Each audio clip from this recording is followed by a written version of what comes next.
Hannah POV. I felt defeated as I lay beneath the Alpha King's hardened body. He was pressed heavily against me. My body squished against his bed. Tears stained my features, and he stared around my face, curiously. He paused for a long moment, breathless and trembling. Just moments ago, he was ripping my custom-made wedding gown off my thin body and shredding it to pieces. I watched it crumble to the ground around me as he gripped my small body in his hands and held me close to him. He hungrily pressed his lips against mine, nibbling at my lips and taking me in. I couldn't breathe. I trembled uncontrollably as he pressed me against his bed, kissing every mark of my body and biting me until I bled. I felt the blood trickling down my shoulder blade as the sharpness of his teeth dug into my flesh. I screamed out in agony, silently begging for him to stop, but the words were too afraid to leave my mouth. His dark blue gaze had gone wild, and at that moment I truly feared for my life. I feared that the night of my wedding night was going to be the end of my life altogether. The memory of the day invaded my mind as I kept thinking to myself, how did I end up here? 3 days ago. He will kill me, Father, just as he killed his first Luna. You couldn't possibly want that for me, Amy sobbed. She sat in the hospital bed with gauges wrapped around her wrists. She said 1,000 times before that she would much rather die from her own hands than the hands of the Alpha King. I didn't blame her for being frightened of him. He was known to be the fiercest creature that walked our lands. He kills for fun and has battle scars across his face that he keeps covered with a mask. Amy, stop being hysterical. Her mother, my stepmother, Naomi scolded as she grabbed onto Amy's hands and squeezed them tightly. It was her way of consoling her daughter, but Amy pulled her hands away and turned to our father. Please, she begged again. I can't marry him. If you care anything about me, you won't make me. Enough of this, my father hissed. The Alpha King requested that he marries my daughter, and I will not go against his wishes. You will not embarrass this family. But father, she sobbed, I'm not your only daughter. They all paused for a moment as they processed her words. Slowly, my father and Naomi turned to face me. As they continued to pour their stares into me, I felt a sob escaping through the back of my throat. I'm sorry, I heard myself saying softly, but I can't. Naomi scoffed as she stood from the bed, folding her arms across her chest. You are the eldest sister, she hissed. Amy is suffering right now, and you can't do her this one favor? You heartless bastard, my stepmother said, shooting me an angry glare. I said nothing. It turned out that Amy had planned this all along. Her suicide was just a trick. Amy looked at me provocatively and cried harder. Father, I'm already in love with someone I wish to marry. Please don't make me marry that creature. Who might that be? It's Thomas, she announced. We are in love and wish to marry. My heart felt heavy in my chest as she spoke the name of my fiancé. He hadn't mentioned anything about seeing my sister and falling in love with her. He doesn't wish to marry Hannah, Amy continued. He never did. He has my heart, and I have his. I nearly stumbled backward, further into the wall. She was only 2 years younger than me, but she acted like a child. She was entitled and felt she needed everything I had, including my fiancé. Then it settled, Naomi said, turning back to me with a plastered smile on her face. Amy will marry Thomas, and Hannah will marry Alpha King Sebastian. What? I blurted. I was still in shock over the betrayal. I can't. I tried to protest again. Enough, my father snapped once again. I promised the Alpha King a Luna, and I will provide him with a Luna. I won't hear any more of this. Hannah, you will marry him. If not, it will be your brother that will pay your debts. I'm sorry? I asked. I felt the color draining from my features. Just as I said, my father sneered. Your brother will pay the debt. I'm currently paying his medical expenses. I'll keep paying them and make sure he has the help that he desperately needs. Only if you marry the Alpha King. My mouth nearly dropped to the ground. He was threatening my brother's life to get me to marry Alpha King Sebastian. Okay, I said after a long pause. I'll marry the Alpha King. Could I have had a better choice? I guess not. I stood at the front of the chapel with a heavy heart. It wasn't because I was marrying the most feared wolf to walk our lands. It wasn't because he was 25 minutes late for our wedding.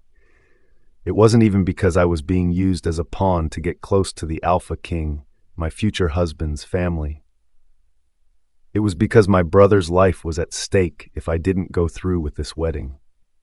5 years ago, after my mother died, my father requested that my half-brother Liam and I return to this pack and lived under his roof. Liam's condition was getting worse and worse every year. He couldn't survive longer without proper medical treatments, which my father, Alpha Stephen, didn't want to pay for, because Liam wasn't his son.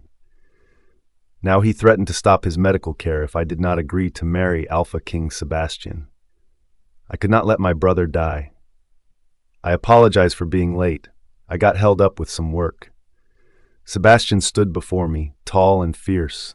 He wore a mask over his face to cover the battle wounds that disfigured him. He wouldn't allow anyone to see beneath his mask, and no one would dare cross that boundary. As he entered the chapel, the crowd of hundreds of people fell silent. No one dared to speak without permission while in his presence. Even my father, his wife Naomi, and their shared daughter Amy remained silent as he joined me at the front of the altar. I hoped he didn't notice how nervous I truly was. As he took my hands in his, I had a moment of panic because of how clammy my palms were. He didn't seem to notice, or he didn't seem to care. I tuned out most of what the pastor was saying. All I could think about was my poor younger brother, Liam, laying in that hospital bed and fighting for his life. His only hope of survival was me. You have to admit, he's quite handsome. My inner wolf, Nora, breathed from within me. I often ignored her antics, but she was quite loud when she wanted to be. In this case, though, she wasn't wrong. Even though I couldn't see his face, the rest of him was more handsome in person and up close. My face reddened as the pastor instructed us to kiss. He seemed oddly hesitant. I could tell from his posture that he wanted to refuse. The pastor looked nervous as the silence grew thick between us. I could tell a million things were running through the pastor's mind at that moment. After a bit longer, I sighed and stood on my tippy toes, pressing my lips against Sebastian's. I heard some soft gasps around the room as everyone held their breaths. My heart was beating heavily against my chest as my body trembled uncontrollably. However, I tried to contain myself so I wouldn't look like a fool in front of the Alpha King and his kingdom. His lips were softer than I imagined and tasted slightly like whiskey. I pulled away and knew almost right away that my face was flushed with embarrassment. He stared at me, the dark blue of his eyes showing through his mask widening. He looked shocked that I kissed him. I took a step back from him and turned my gaze to my family, my father, his wife, and Amy. My eyes lingered on Amy for a long while. Her gaze in return gave me a slight chill down the spine of my back. It wasn't supposed to be me at this chapel, marrying the Alpha King. It was supposed to be her. She was the one chosen first. It was because of her that landed me here, to marry this dangerous wolf king. I was his replaced bride. Will my kisses make him angry? Will he kill me like what he did to his first Luna? Sebastian POV. She's kissing me? Sebastian thought to himself as he stared down at this simple and weak girl that stood before him. Hidden within her large brown eyes, he could see fear. He was used to those around him fearing him.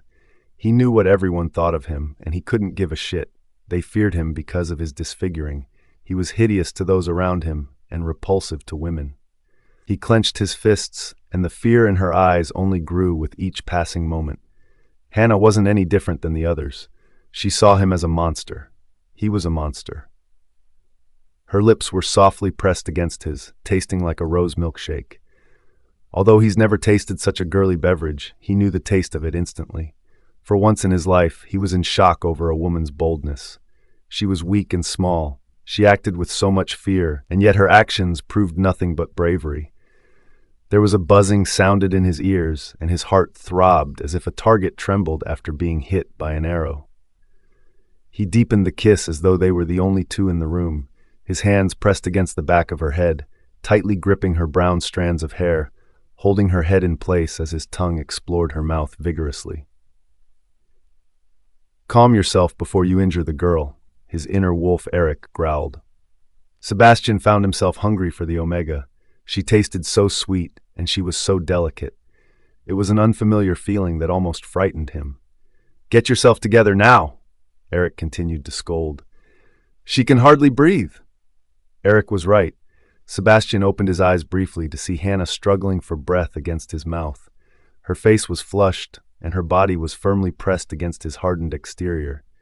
His fingers trembled as he pulled himself away from her. She stood breathlessly, staring up at him with fear-driven eyes. This only confirmed her knowledge of him being a monster. He had to move ahead with the ceremony before she ran from the chapel, screaming for her life. He cleared his throat and pulled out a small black box. As he opened the box, her eyes widened once she saw the ring he was presenting to her. It was a golden ring with a beautiful blue sapphire gem, twirled with a golden stem holding it in place and entwining around the gem. It was the ring of the royal family, passed down from generation. His mother left it to him in her will after her passing. It was meant for his future Luna on the day of their wedding, and he was going to honor her wishes. "As my Luna, you are to wear the ring of the royals," he explained, his voice deep and loud for the chapel to hear. She bit her bottom lip nervously as her eyes broke from the ring and met his. "Do you accept?" She looked hesitant for a moment. Her eyes scanned the chapel until they landed on her father, Alpha Stephen. An elder wolf, a trusted family friend, Evelyn, had told Sebastian that he was to marry Alpha Stephen's daughter. Stephen was more than happy to oblige Sebastian's request. Hannah finally pulled her eyes away from Alpha Stephen to stare back up at him. She nodded her head once and gave him a small smile. "Yes," she answered, "I accept."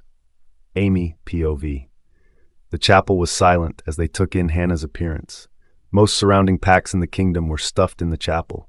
There had to be hundreds of people seated and watching the events unfold before them. All of them, including Amy, were in shock over how beautiful Hannah appeared.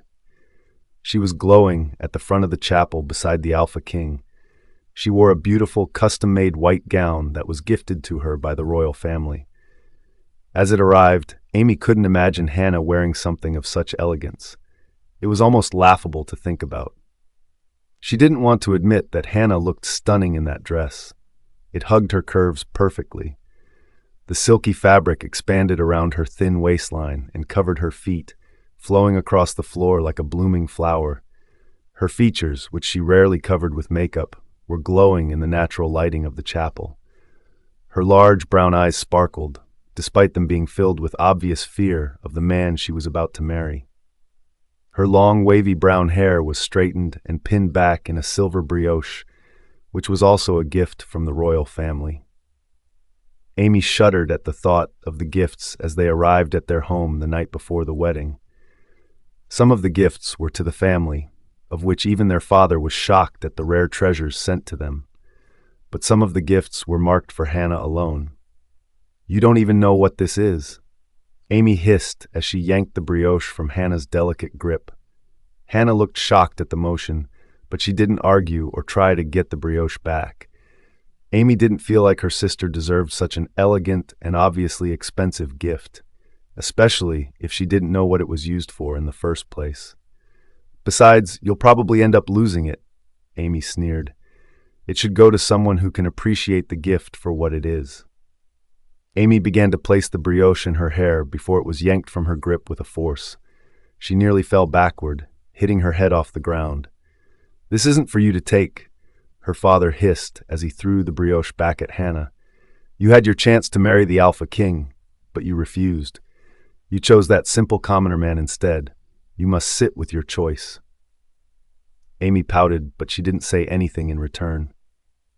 She quickly brushed that memory out of her mind as she sat in the chapel. For a long while, she didn't think Alpha King Sebastian was going to show up for his own wedding. She wanted to laugh in Hannah's face. The Alpha King must have realized that Hannah wasn't worthy enough to be his Luna. She was nothing but a small-minded Omega wolf. Thomas sat beside her, but he was paying no attention to Amy. She growled as she noticed him staring at Hannah, his mouth gaping open, and he was practically Amy's top lip curled up in disgust and her fists clenched at her sides. "Mind your eyes," she hissed to him under her breath. He blinked a few times, pulled his gaze away from Hannah, and turned to Amy, his cheeks reddening as he was just caught.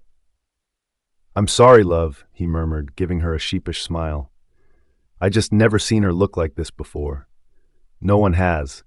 No one in their right minds would ever think that Hannah, of all wolves, could clean herself up so nicely. Especially not Amy. "She's your ex now, Thomas," Amy scolded. "You should only have eyes for me. This is what you wanted, remember?" Thomas gave her a single nod and kissed the top of her head. "Of course, and I stand by my choice," he said against her. She felt her anxieties easing slightly, but not enough to give her happiness. She's been with Thomas for a long time, even though he was engaged to her sister for the past year. But he never truly loved Hannah. It was always Amy that he wanted. Amy was the gorgeous one. She was strong and fierce. She was someone that Alpha Stephen was proud of and saw potential in making a difference in the world.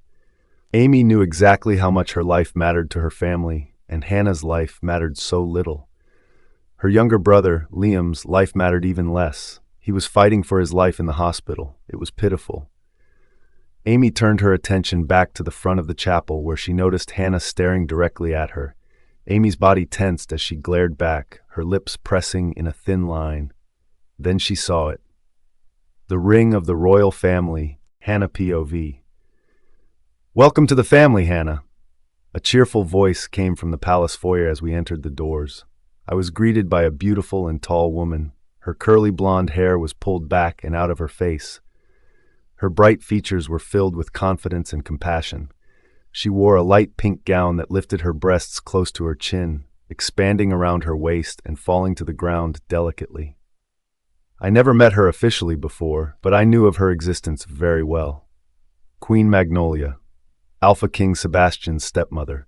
He stood beside me, tensing as she approached, but he said nothing as she spoke. I couldn't help but wonder how close their relationship was. "You are even more beautiful up close," she breathed as she grasped my hands tightly in hers. "Are you hungry? I can have the cooks prepare you a meal." I couldn't even think about eating. We had just finished the wedding ceremony, and we had plenty of food. I was stuffed, but I was also nervous, which kept me from feeling hungry. "No thank you, Your Majesty," I said, relieved that my voice remained confident. "I appreciate the gesture, though." Her smile widened as she released my hands. "I hope you enjoyed the wedding ceremony," she said, staring around the custom wedding dress I was still wearing. "We only had the best of the best preparing the venue." "It was lovely," I told her, "and my family appreciated all the gifts as well." "Of course," she said in return. "It's the least we could do considering." I frowned, not sure what she meant.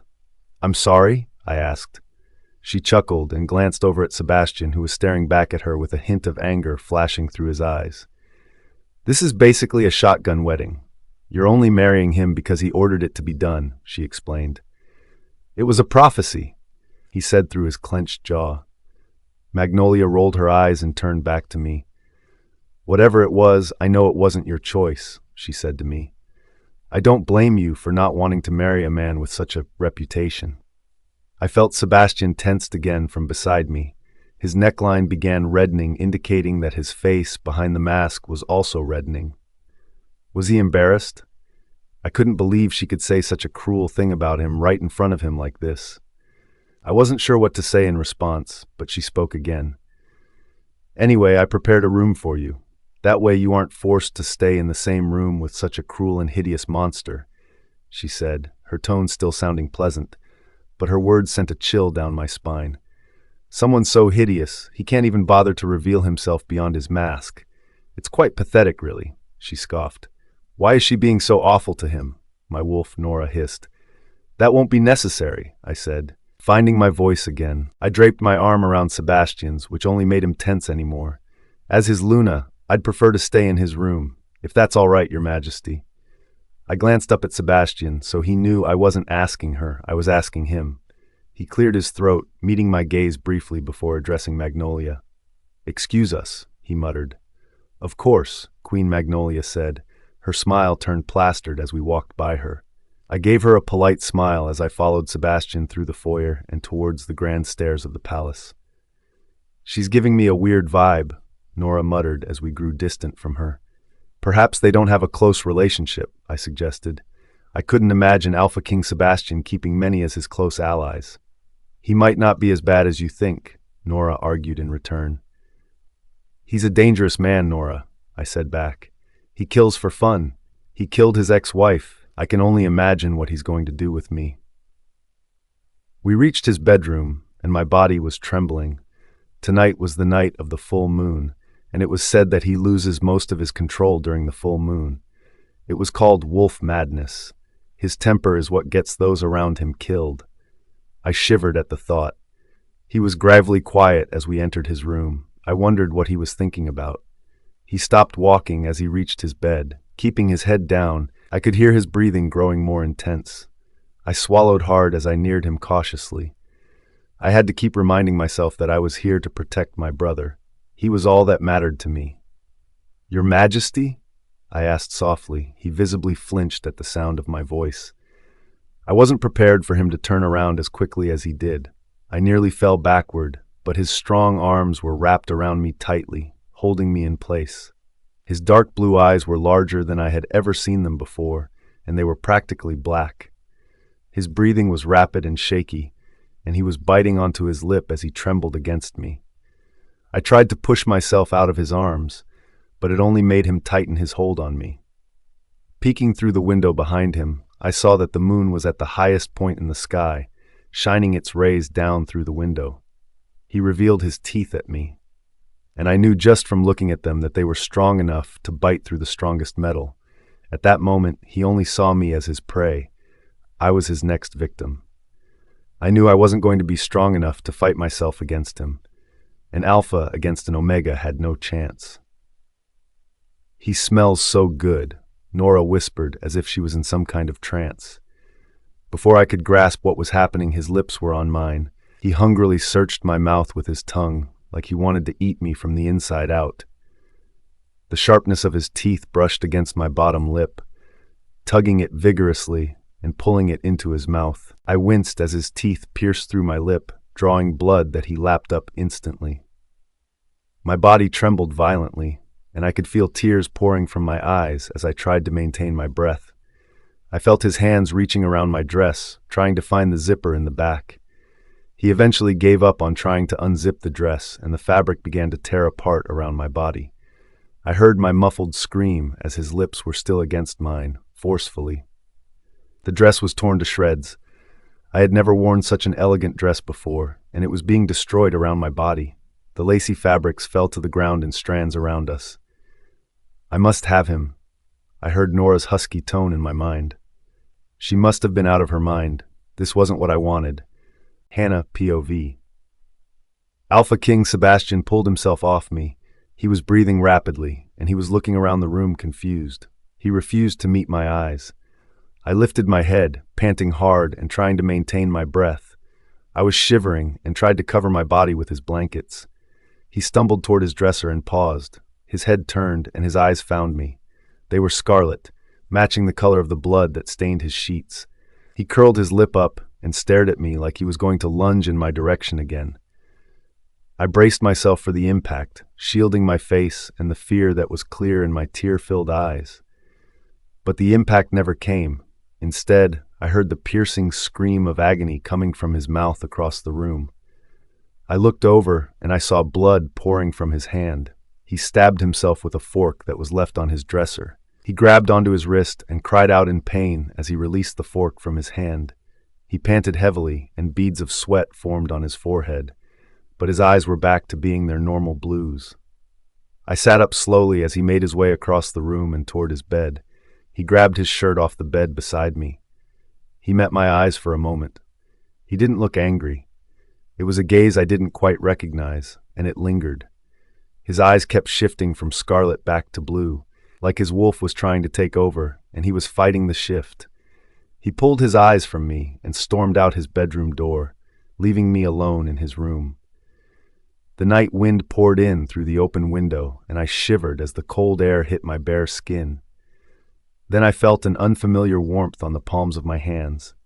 I realized some of his blood had dripped onto me when he grabbed his shirt. I held my hand up and allowed the rays of the moon to eliminate my blood-stained fingertips. I couldn't help but ask myself, did he hurt himself to keep from killing me? It was a sleepless night. Sebastian didn't bother coming back to his room. I'm not sure where he went, but there was a part of me that worried for him. I knew the kind of man he was. but there was still something about him that Nora seemed fascinated with. It was his scent that she was drawn to the most. She wanted to be close to him, even as he hurt me and tried to force himself upon me. I still feared him deeply, but there was still a part of me that was left curious about him. I pulled myself out of bed and went over to the small suitcase that was left for me from the night before. It was filled with some of my clothing. I had to remember to return home to gather the rest of my stuff. I pulled out an old pair of jeans and an overly big sweatshirt. I knew wearing something so casual was frowned upon in the palace, but I haven't been given any other clothes yet. I was relieved to see that my phone was also in my suitcase. I saw that I had a new message from Thomas. I had to stifle a groan as I opened his message. "Hey, I'm sorry you had to find out about your sister and me that way." It wasn't personal. I rolled my eyes and threw my phone onto the bed. I wasn't going to bother responding to him. I went to pull the door open and was startled to be greeted by a young woman, a little older than me, standing at the doorway. She wore a dark blouse with a matching dark skirt that almost looked like a uniform. "Oh, I'm sorry, Your Highness," she said with a shy smile. "I'm Caroline, your assigned handmaiden." I had a handmaiden? I've never thought I'd be the kind of person to have a handmaiden. The thought was almost laughable. She cleared her throat awkwardly after I didn't say anything in response. "I prepared your breakfast in the dining hall, Your Highness," she said softly. I smiled politely at her as I followed her out of the bedroom. "Thank you," I said to her. "But please, just call me Hannah." She chuckled nervously as we made our way down the hall. "That's against the rules of the palace," Caroline explained, as if I should have known that already. I frowned and rose my eyebrows. I didn't ask about the rules, but I was curious about Sebastian considering he didn't return to the room all night. "Have you seen the Alpha King?" I asked as we walked away from the room and toward the stairs. Caroline looked at me briefly before answering. "Last I saw, Beta Arnold was dragging him to the dungeon to chain him for the night. It's for his safety and for ours. The Beta is the only one the Alpha King allows to chain him," Caroline explained. Before I could ask her any more questions, I heard murmuring coming from one of the rooms as we made our way through the downstairs foyer. The room has opened a crack and I could see Queen Magnolia. She was with a couple of other maids, with a similar uniform as Caroline, and taller gentlemen that I didn't recognize. "He needs to be stopped before he kills every last one of them," Magnolia hissed. Before she said any more, her eyes found mine, and she paused. She straightened her stance, made her way to the doorway, and shut the door, shielding my view from them. I stood startled for a moment before Caroline's soft tone cut through my train of thought. "Your Highness?" Caroline said as she realized I wasn't walking with her anymore. "What's going on in there?" I asked, still staring at the door that Magnolia just shut. "Another maid was found dead this morning," Caroline explained, lowering her tone. "Who was that man in there?" I asked, pulling my eyes from the door to look at Caroline. She glanced at the door with a frown before looking back at me. "Probably Prince Jack," she answered, "the Queen's actual son." I wasn't aware that Queen Magnolia had an actual son. "Who do they think killed this maid?" I asked. "Alpha King Sebastian, of course," Caroline answered, narrowing her eyes at me. "This wasn't the first time he's killed a maid." She shivered as those words left her mouth. She lowered her tone as she added the next part. "The full moon makes him crazy and ferocious. I think the Queen is sick of having to clean up his mess." "But you said yourself that the Alpha King was chained in his dungeon last night," I said as we continued walking. She nodded once, but her face showed uncertainty. "Yes, but he wasn't there all night," she explained. "Beta Arnold found him wandering the palace before he brought him to the dungeon. He was with me for most of the night. Did Sebastian really have the time to kill a maid before Beta Arnold found him?" I didn't say anything more about it to Caroline, though. My mind was clouded with the information I was just received. I knew he was a ferocious beast, and he could kill with the flick of his wrist. I had no doubt that he was the fiercest and strongest creature to walk our lands. I knew he killed his past wife, and it was rumored that he killed for fun.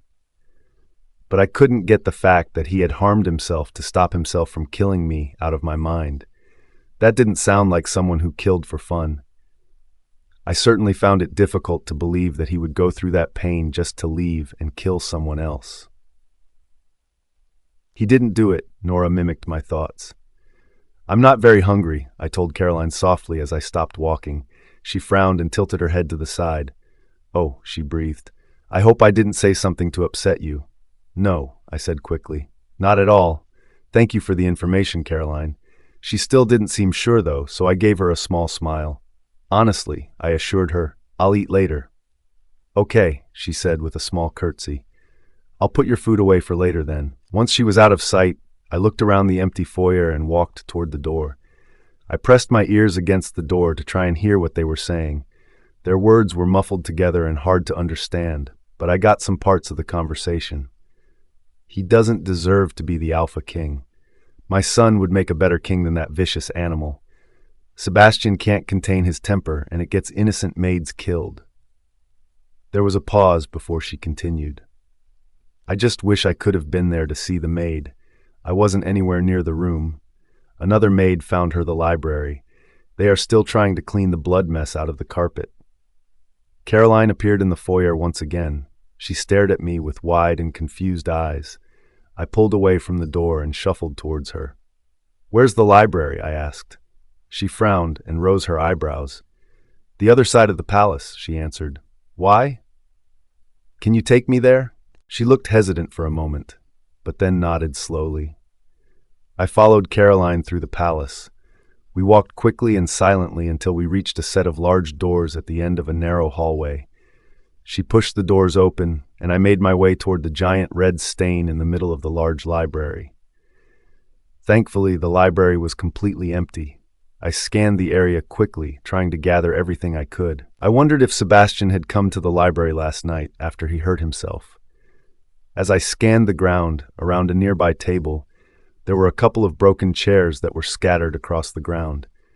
There was definitely a struggle here. The maid was attacked and probably fought for her life, obviously failing at saving herself. I walked toward the table and stopped when a small silver earring caught my eye. It was caught under the leg of the chair. I frowned as I placed the earring in the palm of my hands, staring at it intently. Did this belong to the maid? I asked Caroline, who was staring at the blood stain in shock. She pulled her eyes away from the stain long enough to look at what I was holding. She shook her head. I noticed her body was trembling. She was frightened. It couldn't have been, Caroline said. Servants aren't allowed to have jewelry. Queen Magnolia said that jewelry is only for the rich and powerful. Then whose earring could this have been? I heard Queen Magnolia saying she wasn't anywhere near the library and that another maid found the dead body. She must have been lying, Nora hissed angrily. She's trying to frame Sebastian. Isn't it obvious? Just as I was about to express my suspicions out loud, I heard the door opening and shutting of the library. I turned in time to see Queen Magnolia standing before me, Hannah's POV. She's missing an earring. Nora was right. In one ear, she had the same silver earring as the one I was holding. Her eyes found mine and held them for a long while as I shakily lifted my hand to reveal her missing earring. I found this, I said in almost a whisper. I heard you talking in the study. You said you weren't anywhere near the library. So why was your earring here? She stayed silent for a long while. I could feel Caroline tensing from beside me. We were both out of our element, but I couldn't allow the queen to accuse Sebastian of something he didn't do. Without warning, she snatched the earring from my hand, her lips thinning as disapproval shot through her icy gaze. Alpha King Sebastian didn't kill that maid, I told her, keeping my tone low. You think you have things figured out here? She asked, her voice darkening. But you're in for a rude awakening. She said nothing more as she turned and walked out of the library. I was in for a rude awakening. What did that even mean? I shuddered at the thought and tried to brush it out of my mind as I stood in the quiet library, watching Magnolia storm away from me. I couldn't believe she was trying to pin the murder of that maid on Sebastian. It seemed to be coming so easily to her, as if she's done that 100 times in the past. I shook my head with disbelief. I couldn't help but wonder if this was a recurring act for her. Sebastian was known to be the most vicious and monstrous wolf that walked the lands, and yet, to me, Queen Magnolia seemed even worse. I was nervous about going to his study and disturbing him. I wondered if he knew what Queen Magnolia had done. He was the king, after all. It would surprise me if he didn't know. Knocking on the door of his study, I could feel his presence lurking within the walls. There was a pause where my breathing got caught in my throat and my nerves began rising into my chest.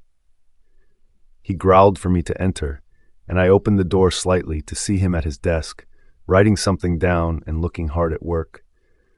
Sebastian looked unbothered, but his expression was still hard to read because of the mask he insisted on wearing. It couldn't have been comfortable being attached to his face all the time. He glanced over at me. His eyes were no longer the scarlet color they were the night before. They were a deep blue, and his gaze made my heart beat rapidly against my chest. His scent filled his office, and for a moment I thought my knees were going to weaken. But I managed to keep my stance. I would be blind if I didn't find him attractive, despite the mask. His dark eye scanned me over from my toes and back to my head. My face reddened as I remembered the casual and baggy clothing I was wearing. "What?" he asked after it was clear I wasn't going to speak. I snapped out of the trance and met his eyes. "I just wanted to check on you," I told him, keeping my tone low as I entered his office. He stared at me for a long while, trying to process what I was saying. "Because of the maid that died," I clarified, trying to keep the nervousness out of my tone. He looked back down at his desk and continued his work.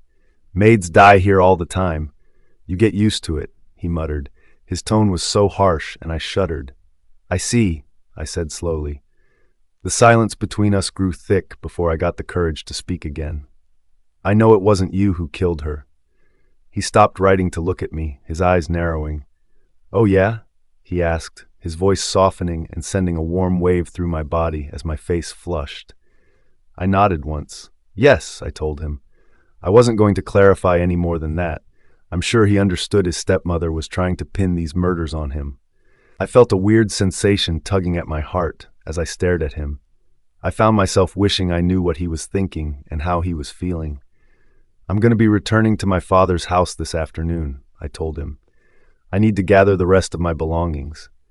"Take a guard with you," he ordered. His tone was back to being harsh as he turned away to continue working. "That's not necessary," I told him. "My father doesn't live far from here. I won't be long." He looked back over at me. For a second, I thought he was going to argue, and I braced myself for his temper. I worried he would lose control again like he did last night. I glanced down at his hand and saw it was bandaged from when he stabbed himself. I pulled my eyes away from his hand and tried to smile politely at him before turning away. Before I could leave his study, I heard his voice from behind me. "Will you be back this afternoon?" he asked. The harshness from his voice was gone completely, and it was replaced with curiosity. I turned back to him slightly and nodded once. "Yes," I answered. "Why do you ask?"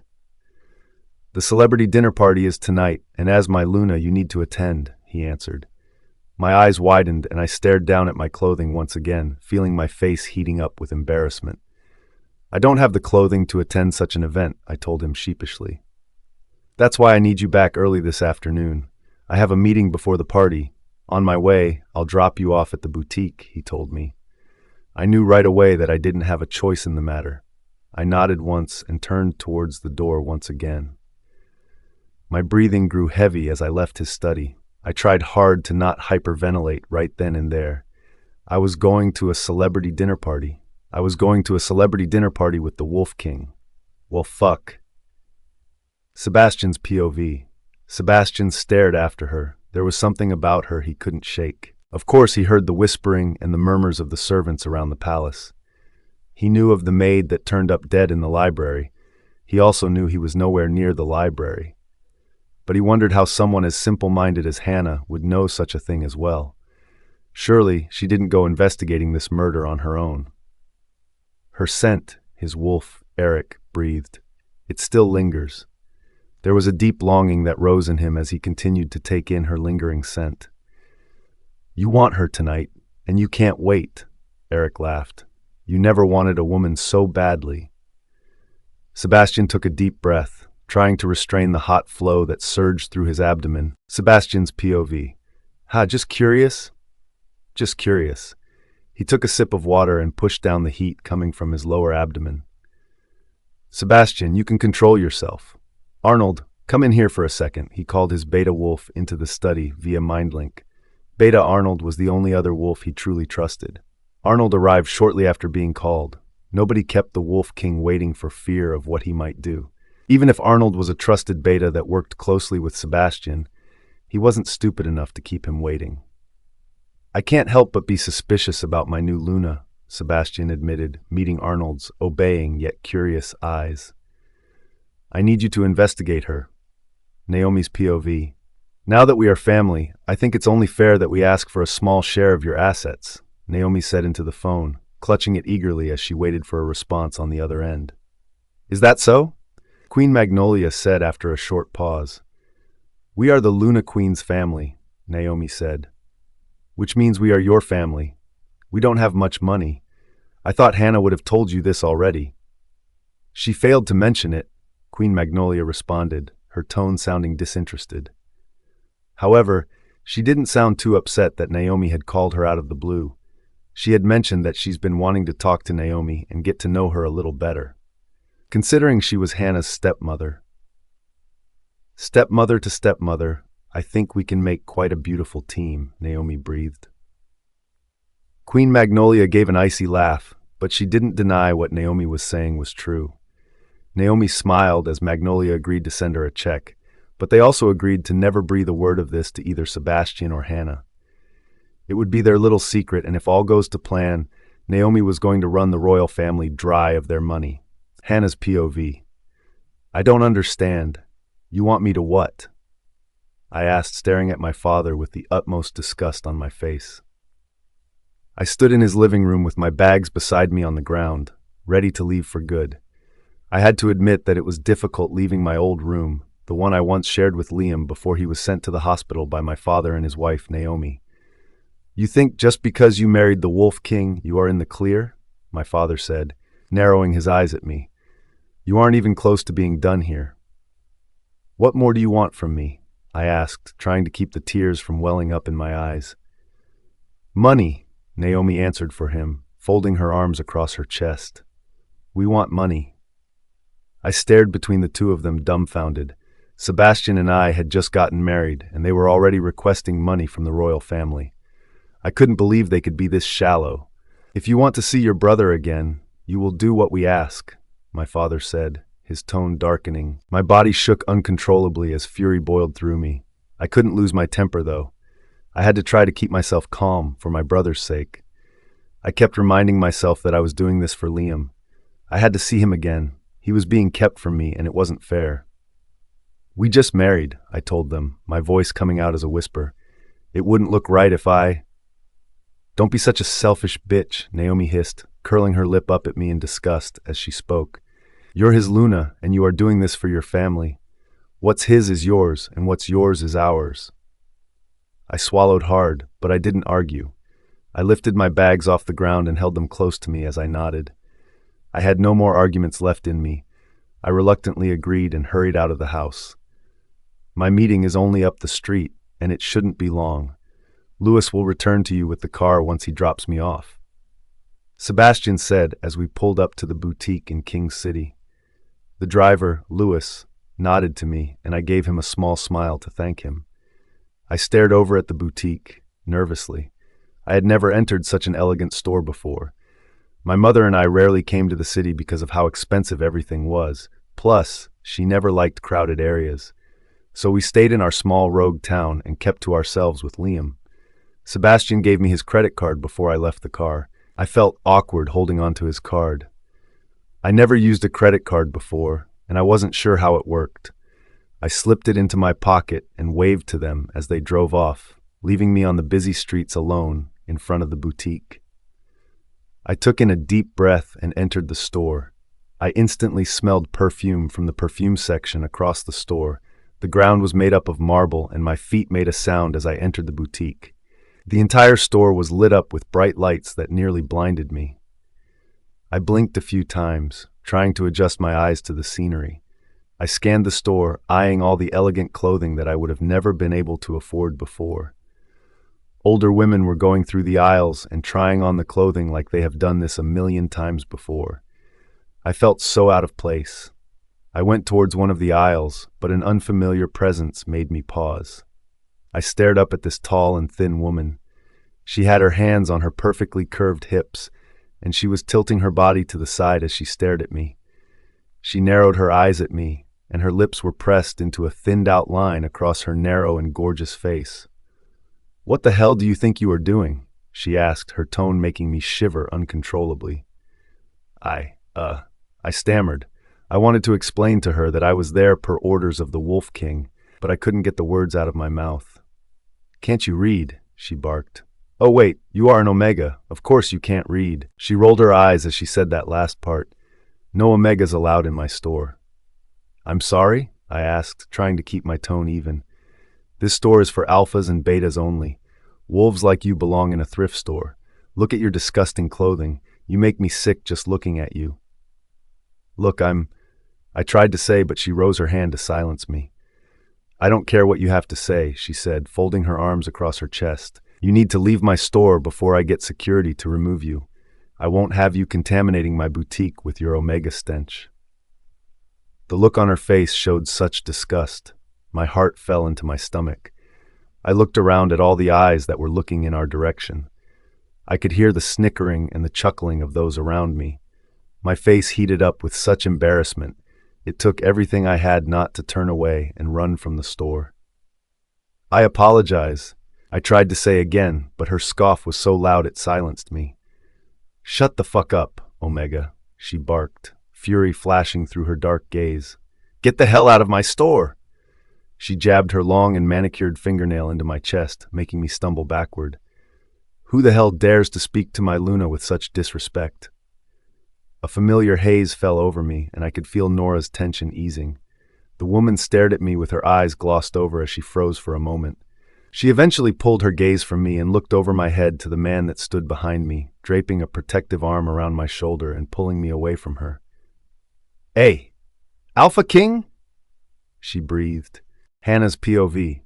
"I had no idea she was your Luna, your Majesty," the woman said, bowing her head as shame fell over her. Her body was visibly trembling and she refused to meet my eyes. "It's just a rule that—" "I don't care what your excuse is. Apologize to my Luna now." "I'm so sorry," she said, lifting her gaze to meet mine. "Please, forgive me. This store should be open to the entire kingdom, not just alphas and betas," Sebastian said before I could say anything in response to her. "Yes, your Majesty," she said, bowing her head again. "I'm so sorry for being disrespectful." "I won't allow this kind of disrespect in my kingdom," he growled. "Of course," she breathed. "I promise it will never happen again." Her attitude had completely transformed. I couldn't believe the kind of power Sebastian had over others. I watched their exchange with such awe, as did everyone else. "No," he said. "It won't. I'll be sure of that going forward." She met his eye with worry evident on her face. She didn't know what he meant. Neither did I. He pulled a checkbook out of his jacket and began writing something onto it. The silence was heavy around the boutique as we all watched him. He detached the check and handed it to her. "This should be enough to cover the expenses of the boutique," he told her. "I'm sorry?" she asked, staring at the check, dumbfounded. "You want to buy the boutique?" "Yes." "I don't understand," she said with disbelief. "My Luna deserves only the best. This store belongs to her now. She will be able to get whatever she wants," he explained. "New rules will be enforced as well. There will be no discrimination allowed. Do I make myself clear?" "Yes, Your Majesty," she said. I was speechless. I wasn't expecting this from him. Not only did he think I deserved an entire store, but he showed how much he truly cared for those in his kingdom. Not just alphas and betas, but omegas too. "He loves us," Nora said chipperly. I shushed her instantly. My heart continued to beat rapidly in my chest and my palms were growing sweaty. After a long pause, the woman finally agreed and stepped aside for Sebastian and me. I followed him through the aisles to pick out a couple of clothes and an outfit for the dinner party. "I thought you had a meeting?" I asked him once we were a distance away. "It was canceled," he answered. What you did back there, I tried to say, about buying the store. No need to thank me, he said, disinterest in his tone. You are my Luna, and I meant it when I said you deserve the best. I wasn't going to allow low-life scum to speak to you like that. My face reddened at his words, and I struggled to keep the smile from appearing on my face as my heart leaped in my chest. The dinner party was across town in a large building they often used for banquets.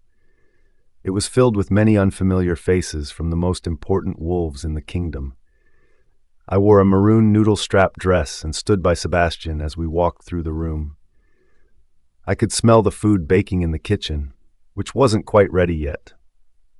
There was light music playing in the background as people from all over mangled and laughed with one another. I was finally able to meet Beta Arnold, who seemed pleasant. Sebastian seemed comfortable with him, and it was nice seeing him loosen up a little. It was almost like Beta Arnold was more than just a subordinate to the Alpha King. It seemed he was also a friend. I scanned the room, trying to see if I could find any familiar faces. Surely someone from my pack would make an appearance, perhaps my father, considering he was an alpha. My eyes stopped as they picked up a petite woman with long blonde hair and a golden shimmering dress that nearly made her glow. Her eyes found me as well, and they widened, and her lips thinned out for a moment before she perked back up and gave her fakest smile. "I'm glad to see you," Amy said cheerfully as she approached me. "I wasn't expecting to see you here," I said cautiously, secretly wishing that Sebastian was still by my side, but he found some important guests he needed to speak with and left me to mingle on my own. I noticed Thomas was walking closely behind her, refusing to meet my eyes. Thomas was at her side, refusing to meet my eyes. Coward, I thought to myself. "Where's Sebastian? We should get back to him," Nora said impatiently from within me. I took in a deep breath, trying to calm her. "It's a celebrity dinner party," Amy said. I knew it was hard for her to not roll her eyes at me. Why wouldn't I be here? I kept myself from scoffing. I didn't want to embarrass Sebastian by causing a family scene. I turned away from her and scanned the venue until my eyes found Sebastian. He was talking amongst a small group of people. He looked so put together and professional. My heart fluttered. He wore his mask as he usually does, but viewing him from the side, I could almost see the outlining of his face, and I could imagine what it could look like. "You are checking him out," Nora chuckled. "He is handsome." She was right. Despite his mask, he was good-looking. His suit was tight around his biceps and left no mystery of what lay underneath. As he spoke, he had a smile that made me forget how to breathe. Those around him laughed with him, and I wondered what he said that was so funny. Amy also seemed to notice him, and something crossed her face that almost seemed like dread, maybe even regret. She always felt entitled to everything I had. It wouldn't surprise me if she suddenly wanted Alpha King Sebastian, just because I was now married to him. Thomas looked uncomfortable as Amy sized up my husband. "Is father here as well?" I asked, focusing my attention back on Amy and trying to get her attention off Sebastian. "Somewhere," she muttered, waving her hand in dismissal. "As is my mother. They wouldn't miss such an important event." She finally pulled her gaze away from Sebastian long enough to look me over. I still couldn't read the expression she was giving me, but it was making me feel uneasy. "I'm honestly surprised you are here," she said with a frown. "With a new dress." It was clear that her nice persona was starting to fade.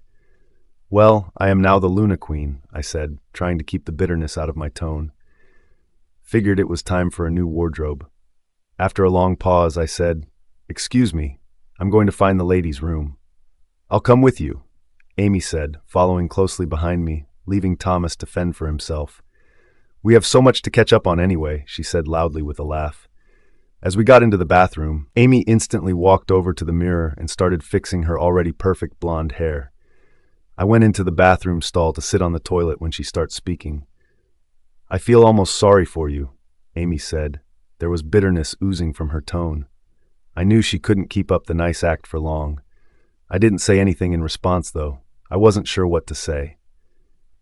"Having to marry such a hideous and awful man," she continued. "It must be heart-wrenching, especially knowing that's the best you can do."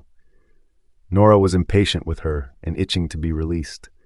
I don't know what's worse, she spoke again. You settling for that monster, or him settling for an Omega nobody? I finished in the stall and pushed the door open with force. The loud sound made her jump as she turned to face me. Actually, I started to say, he's quite sweet to me. Sebastian is also incredible in bed. I orgasmed at least 8 times last night. That's more than I can say about your boyfriend, who climaxes within 2 minutes and is done for the night. I saw the color draining from Amy's face. You stupid bitch, she hissed. Shut the fuck up about Thomas. You're just jealous he wanted me and not you.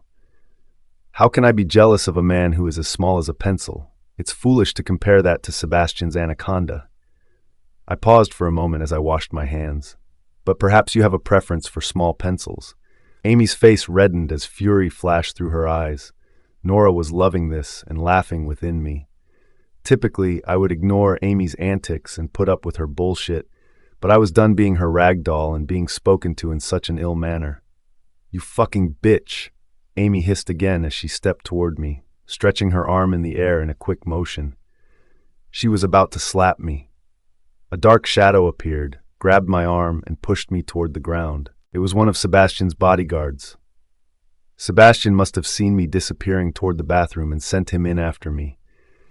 In any other circumstance, I would have been embarrassed, but in this case, I was grateful he was there to shield me from Amy. Soon, I felt a familiar presence. I heard a soft chuckle from the entrance of the bathroom, and I turned to see Sebastian standing before us.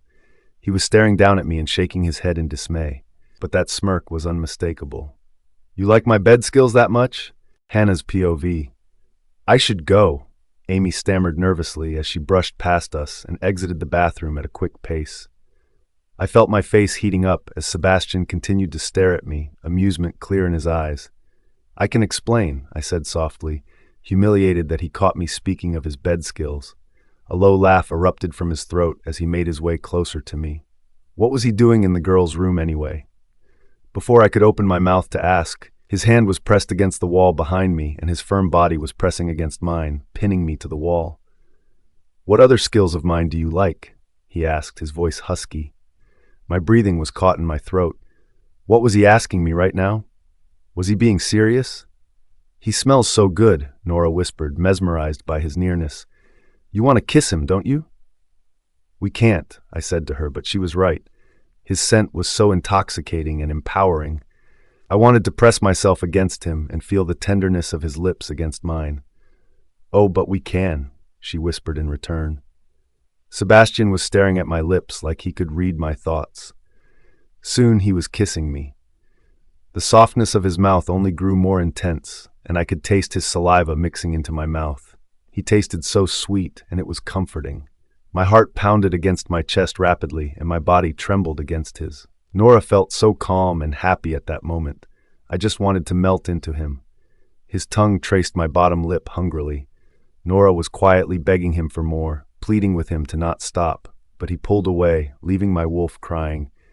I kept my eyes closed as I was still breathless and processing what just happened. Are you going to compliment my kissing skills as well? He asked. His tone was husky, but I could hear the humor behind his words. I opened my eyes and stared at his playful eyes as he pulled further away from me. My wolf whined painfully, and I had to work to calm her down silently. He was finding humor in my discomfort and embarrassment. He was being an asshole. Excuse me, I muttered, shoving past him. I was surprised he let me go so easily. He stood behind me, watching me as I stalked towards the bathroom exit. I bet Amy would have hated me so much for marrying Sebastian. She probably believed she's the only one who deserved the best of everything. She always does. Maybe she'll find a way to take away what she thought belonged to her. So what? I'm not afraid of her. Hannah! Going back to the ballroom, a familiar voice interrupted me when I was about to enjoy a glass of wine. It's Thomas. I frowned at my ex-boyfriend. He walked to me quickly with his arms spread out. Splat! My hand went across his face quickly. I watched as he stumbled backward, shocked at my sudden movement. I know you are only lashing out because you still love me, Thomas said with a chuckle as he rubbed his sore jaw. It mustn't have been easy to find out about your sister and me. I'm sure it hurt worse for you to hit me than I felt to be hit. Fuck off. I felt sick. I began to walk away, but he grabbed my arm firmly, halting me in place. Hannah, my love, be reasonable. You must understand, he tried to say, but I stopped his words quickly. I mean it, Thomas. Quit badgering me or I won't hesitate to tell the world of the small pencil you got hidden in your pants. His eyes widened and his jaw nearly fell to the ground. What? He said loudly, releasing my arm quickly. He was stunned and his face was turning red. It took everything I had not to laugh at him right then and there. Before I could say anything more, Nancy, Amy's best friend, appeared out of nowhere. Her large brown eyes glanced between the two of us suspiciously. This wasn't something I wanted to deal with right now. What's going on? She asked, staring directly at Thomas. Hannah was trying to seduce me, Thomas quickly said. For what? I sneered and looked down. I'm not interested in your small stuff. Just then, Amy appeared behind Nancy. Her face reddened just like Thomas's. She was furious and walked away with Nancy following closely behind her. Amy, I can explain. Please.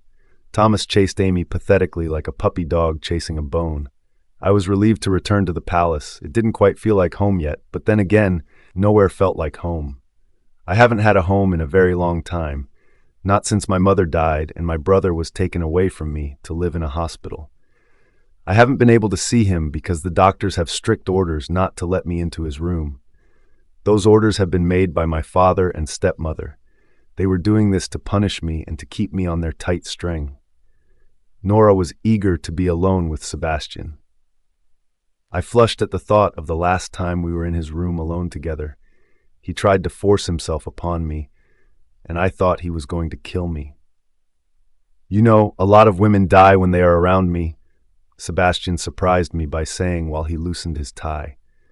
I stared at him blankly, not sure where he was going with that or what he wanted me to say.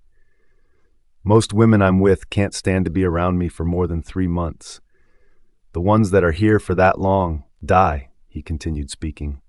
I felt the walls closing in on me. I swallowed hard. Okay, I said softly, trying to maintain steady eye contact and not let him see that I was nervous. I think you should stick around for a while and close by, he said, meeting my eyes. That way I don't need to deal with another woman. Oh, I breathed. I still wasn't sure what he was saying or what he was asking. I think you can help solve my pain, he spoke again, and I felt my heart nearly stopping in my chest. Solve your pain, I asked. I know the full moon makes him irritated, but I didn't know it caused him actual pain. I wondered if the scars around his face hurt him. There was a lot about wolf madness I wasn't aware of. It seems your saliva and your scent soothe the pain and make me less. He paused to think of his next set of words. Irritated. I felt my cheeks redden. I had to admit that I didn't hate his scent either. My wolf practically went crazy for it. So what do you need me to do? I asked him, staring up at him curiously. I need to be around you at least 5 hours every day and kiss me often, he told me. I need to feel your nearness and have your scent with me. I need your saliva. My eyes widened at his words. Nora grew even more excited from within me, and I tried to calm her before she exploded. Considering we were going to be sleeping in the same room every night, which would be more than 5 hours, I figured that was extremely doable. As for the kiss, neither Nora nor I hated that idea. Okay, I said after a pause. I agree. What about you? He asked, eyeing me carefully. Is there anything you want or something I can do for you? I was surprised by his question, but I already had an answer for him. Yes, I told him, hesitantly. I want my brother. He rose his eyebrows. Your brother? He's been in the hospital and I haven't been able to see him. My father made that impossible. The doctors won't allow me to enter his room. Would it make you feel better if he wasn't in the hospital? He needs constant treatment or he'd die, I answered sadly, breaking eye contact to stare at the ground. Hannah, we have the best doctors on palace grounds at all times. There's nothing he can get at the hospital that he can't get here, Sebastian told me, cocking his head to the side. You can do that? I asked, my cheeks flushing. You can get my brother out of the hospital? I can, he answered, and I will. I sniffled as tears ran down my face. I tried hard to control my emotions, but was failing miserably. He used his calloused fingers, which suffered years of battle, to wipe away the tears on my cheeks. I smiled into his hand and stared up at the masked man before me. "I think I should do something for you right now." I held my breath and my cheeks were on fire. Hannah's POV. Good. His voice was husky and sexy. I closed my and stood on my tippy toes as I pressed my mouth to his. His sexy full lips were slightly hooked. He raised his hand to hold the back of my head, and he kissed me back. Hard. 3 days later. "Liam!" I screamed as Liam walked into the palace, followed by Alpha King Sebastian. I couldn't believe he actually managed to get my brother out of the hospital and to the palace. Then again, he was the Alpha King, and there wasn't much, if anything, he couldn't do. I wondered if my father and Naomi knew that Liam wasn't in the hospital anymore. I wanted to laugh at the thought of their faces once they realized they no longer had the upper hand over my brother's life. But I was so emotional and happy to see Liam that I couldn't contain myself. Tears sprung from my eyes as I wrapped my arms around my little brother. He was only 19 years old, a year younger than me, but he still had the mind of a child due to the disability he was born with. He stared at me blankly for a moment, then broke into a grin. "Hanny?" He spoke the nickname he gave me so easily and happily. I chuckled and wiped away the tears that washed over my cheeks. "I'm so happy you're here," I cried to him. "How are you feeling?" "Hungry," he said, rubbing his stomach. I chuckled, but then instantly had a pain in my stomach. I worried that they weren't feeding him properly. Knowing my father and stepmother, they probably told the hospital to feed him the bare minimum. I cringed at the thought. "Of course, you are," I told him, between my freshly formed tears. Sebastian stepped beside me and looked over at a maid that was waiting for orders nearby. "Please bring a fresh plate of food to Liam's room right away," he ordered. She curtsied toward him and went straight to the kitchen. He turned to the butler that manned the door. "Bring Liam and his belongings to his new room," he ordered. The butler bowed and grabbed the one bag that Liam had with him. "I'll accompany them as well," I told Sebastian. I almost expected an argument, but he just nodded in an understanding way. "I'll alert the doctors of his arrival," Sebastian said as he walked in the direction of the palace's infirmary. I walked with Liam and the butler to Liam's new room, which wasn't far from where Sebastian's room was, thankfully. The butler dropped off his belongings and asked if there was anything else he could do for us. I thanked him and sent him on his way. I just wanted to spend time with my brother. I tucked Liam into his new bed, and he seemed to enjoy his surroundings, and he looked so comfortable. "I can't believe you are here," I whispered to him as I sat at his bedside. I held onto his hands tightly. He looked exhausted. I wondered if he slept at all while he was in the hospital. "Hanny," he whispered, closing his eyes as sleep started taking over him. "I miss Mommy." Tears well up in my eyes as I squeezed his hands tighter. "I do too, Liam," I whispered in return. "I miss her too." An auction was being held in the kingdom's gallery that anybody who was anybody would attend. Amy wouldn't miss such an auction even if she was paid to miss it. Now that she was seeing someone who had actual money, she was going to bid to her heart's content. Directly after the celebrity party a few weeks ago, she dumped Thomas. She didn't believe for a second that he wasn't trying to get into Hannah's pants. She remembered the way he was looking at her and practically drooling over her. He paid Amy no attention while Hannah was around, and the thought of it infuriated her. Once Nancy mentioned that she caught them talking, she knew that Thomas was probably the one who initiated the conversation. Hannah was too proud to approach Thomas, especially while that dangerous Alpha King was lurking around.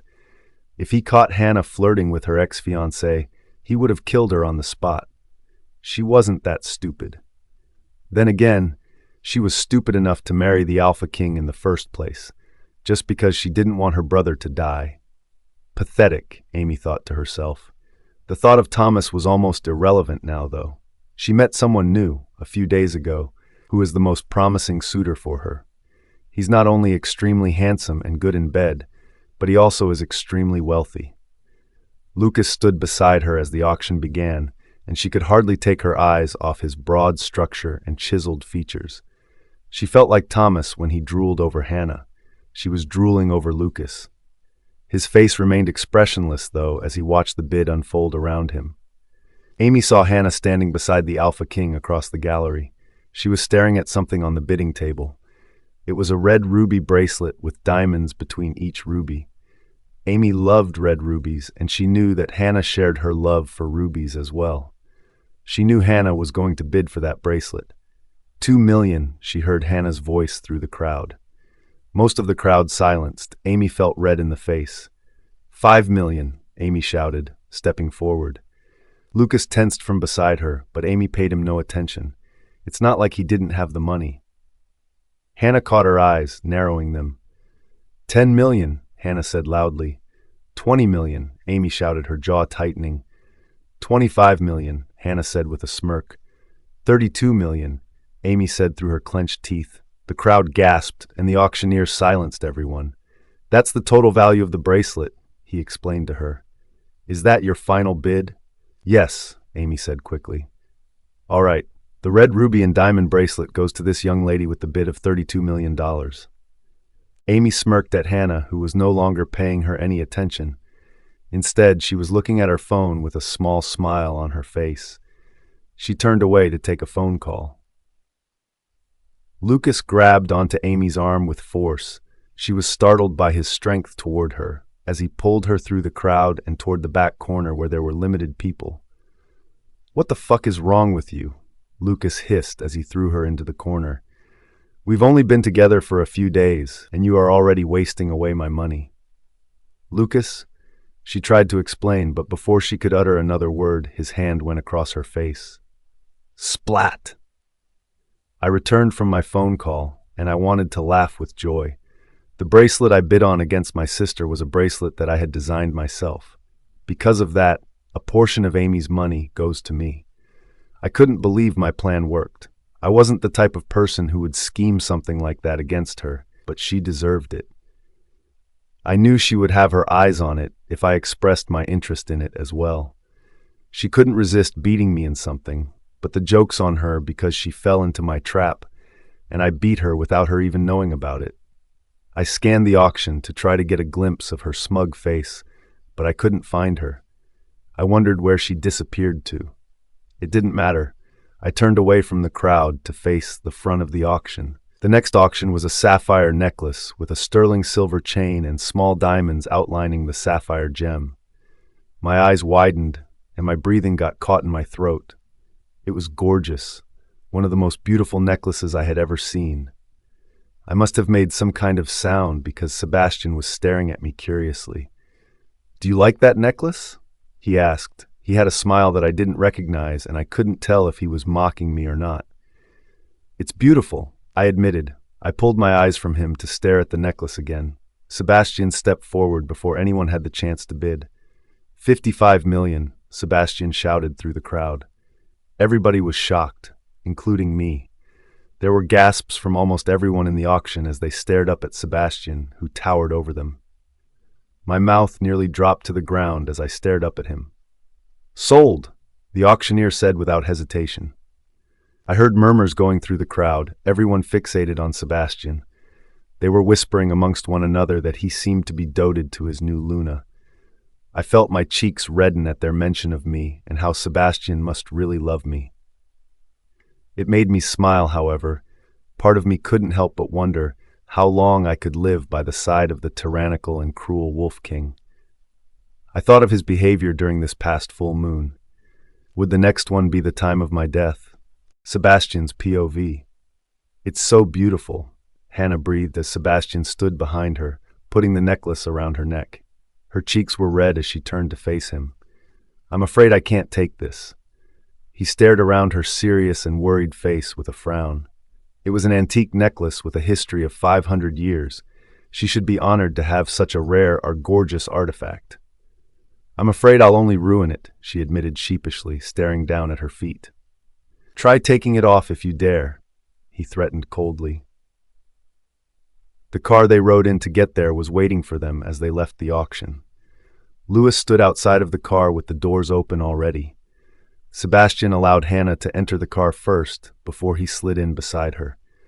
A couple of the Gamma soldiers were standing outside of the car and by their motorcycles, ready to accompany them and keep them protected from outside. Most of the drive was silent. Sebastian wondered if Hannah was still worried about owning such a necklace. He wanted to ask her, but for some reason, a knot in his stomach prevented him from doing so. He thought back to earlier that morning when he was walking by Liam's room. He remembered a conversation Liam was having with himself. He mentioned that Hannah had saved a man at a younger age and that it almost cost her life. A pained feeling went through Sebastian at the thought of Hannah with another. He wasn't sure why he felt such a way, but he quickly brushed the thought out his mind. "Jealousy is ugly on you," Eric teased. "Shut up," Sebastian muttered to his wolf. "I don't get jealous." "Whatever helps you sleep at night," Eric said with a chuckle. As they continued driving, the engine backfired and halted the car. Lewis was attempting to get the car started again, but after a little while he gave up. Sebastian felt the fury rolling through his mind as their car broke down. He clenched his fists and tightened his jaw. He could feel Hannah eyeing him carefully. There was fear lingering in her eyes. She must have been worried that he was going to attack out of anger. He didn't blame her for fearing him. Most women feared him. He just hoped that fear wasn't enough to drive her away like it did all the others. Lewis stayed silent for a moment. He was visibly shaking in his seat. Sebastian said nothing as Lewis cleared his throat and took out his phone. "I'm just going to call for another car," Lewis announced as he slid out of the car. "Great," Sebastian muttered. "These idiots can't even get us home properly," Eric muttered. Sebastian could feel him growing unsteady and angry. He had to try to calm his wolf down before he took over. He didn't want to lose control of himself with Hannah so close to him in the car. Looking out the window, Sebastian saw that Lewis was whispering something to the guards, who were now looking at one another with worried expressions. No one dared to speak. They were all afraid that any sudden sound or movement would set Sebastian off. They feared him, and the thought of angering him made them shake in their boots. He felt a soft set of hands on his clenched knuckles, making him loosen his grip slightly as he turned to see Hannah staring up at him. She had a worry in her eyes, but she no longer looked frightened. "There's a food cart up the street," she told him softly. "Can we go to it? A food cart?" he repeated, staring at her with dismay. A food cart was filled with civilian foods, and he doesn't eat civilian foods. He only eats food prepared by the private chefs of the palace. "Yes," she said with a small smile on her face. "I've been there once with my mother. We got an order of sweet and sour chicken to share. It was delicious." "Sweet and sour chicken?" he repeated with disgust clear on his face. "Please?" she asked. He stared into her brown eyes, and he felt his wolf calming down almost instantly. Being around her kept him tranquil. He stared over at the guards that were outside, and Lewis that was on the phone, speaking loudly to the person on the other end. The palace was across town, and it would take a while for another car to arrive. "All right," Sebastian agreed, though he wasn't happy about it. She clapped her hands together excitedly as she slid out of the car, followed by Sebastian. He turned to the guards who were watching him with wide and frightened eyes. They were visibly trembling, worried that Sebastian was going to go mad at any moment. Sebastian just rolled his eyes and motioned for them to follow. The food cart wasn't far from where they broke down. Just as Hannah had mentioned, she was excited they were still there, and he was surprised she remembered where it was. He allowed her to take the lead. He watched as she politely ordered a serving of sweet and sour chicken. Sebastian gave the vendor some money without saying anything. The vendor looked at him nervously and went to prepare the food. Hannah beamed up at him. Sebastian had to stifle a laugh at her excitement. He's never seen anyone excited to receive food before. The man returns a few moments later with a small platter of chicken along with chopsticks. "What is this?" Eric asked within Sebastian. "Civilian food," Sebastian responded quickly as Hannah used the chopsticks fluently and ate a piece of the chicken. "I meant this feeling," Eric said back. "It's foreign. Are we actually having a happy moment?" He spoke with such sarcasm. "Shut up," Sebastian hissed, not appreciating Eric's humor. "Admit it, you find her endearing." Hannah narrowed her eyes at him. She could sense something was bothering him. She took a piece of chicken and brought the chopsticks to his lips. "Try it," she said softly. He did as she said. He ate the chicken. Whoa, It was delicious. His eyes widened as he stared at the simple plate of food in her hands. Who knew that that civilian would interest him in such a way? She stared up at him curiously and waited for a response. "That's delicious," he breathed. She looked relieved by his response. He took a separate pair of chopsticks from the cart and began eating more of the chicken along with her. The taste boomed in his mouth, and he felt his body calming. Eric was roaring with excitement from within him, never tasting such delicious and simple food before. Sebastian couldn't help smile the smile on his face. "It's not a crime to enjoy something new," she said with a chuckle. He laughed. It was an actual, genuine laugh. The guards behind him looked puzzled at the laughter of their alpha king, someone who was never seen to be laughing or smiling in the past. "Is he laughing?" One of the guards whispered to the other. "Holy moon goddess," the other guard breathed. "The Wolf King is displaying happiness. It's a miracle." They returned home within a couple of hours of the car breaking down. Louis was able to get another car to them pronto, and they were on their way. Sebastian was practically licking his fingers from that delicious chicken as he went toward his room with Hannah trailing cautiously behind him. It's been a few weeks since the last full moon and their wedding night. The full moon made him crazy, and he nearly killed her by trying to have sex with her. But her scent and her aura seemed to calm him down enough to where didn't continue his actions. He managed to pull himself off her and get out of there before he truly hurt her any worse than he had. He didn't want to make that same mistake again, but he knew she still feared him and wanted to keep her distance when it came to sex. She still slept in his bed with him beside her, but she typically slept on the far end of the bed. A big king-sized bed, and she only took up a tiny space of it. He gave her privacy to change into her bedclothes before he entered their shared bedroom. She was already curled up in the corner of his bed. She was exhausted from the day and nearly fell asleep on the car ride home. She was already sleeping by the time he got into bed with her. Sebastian watched her sleep soundlessly. He was mesmerized by her small body. She feared him, though, so she kept herself curled up in the corner, resembling a baby. It was like she feared that if she accidentally touched him in the middle of the night, it would provoke the monster inside of him. In comparison to her, Eric breathed, "We are a monster." Sebastian's POV. "Be alert at all times," Sebastian ordered the Gamma warriors upon arriving at the inauguration ceremony. He was invited to attend the ceremony at a public botanical garden. The Gamma warriors nodded in understanding as they stayed close to Sebastian. The garden was already crowded once they arrived, and one of the public speakers was beginning to make his speech. The crowd parted for Sebastian and the warriors to move through them. Being a feared Alpha King, nobody dared to stand in his way. Sebastian kept his eyes straight ahead, and only wandered a little once he reached the front of the ceremony and stood in his reserved spot. Along the inner corner of the garden were beautiful white tulips, and he couldn't help but think about Hannah. He remembered her mentioning once that her favorite flowers were tulips. Seeing the tulips blooming in the garden, under the scorching sun, Sebastian couldn't help but think of Hannah's sweet and lovely face. The thought almost made him smile, but he had to keep a stern composure. He pulled out his phone and instantly called Beta Arnold. "I need you to buy a dozen tulips and provide them for Hannah," Sebastian ordered. The guards, who were still standing behind Sebastian, looked amongst one another with knowing gazes. "The Alpha King has never bought a woman flower before," one of them whispered to the other. "Could it be true that the Wolf King has finally found love?" the other asked with wonder in his eyes. Sebastian ignored them. "Yes, Your Majesty," Arnold said, also sounding a bit surprised. "But first, I've been meaning to call you." "What is it?" Sebastian urged. "I need to get back to the ceremony and can't be on the phone all day." "Have you seen the news?" Arnold asked. "No," Sebastian said. He was beginning to get annoyed. "They are saying you are using your power as king for personal gain for your Luna," Arnold said to him. "What?" Sebastian asked, confused by what Arnold was saying.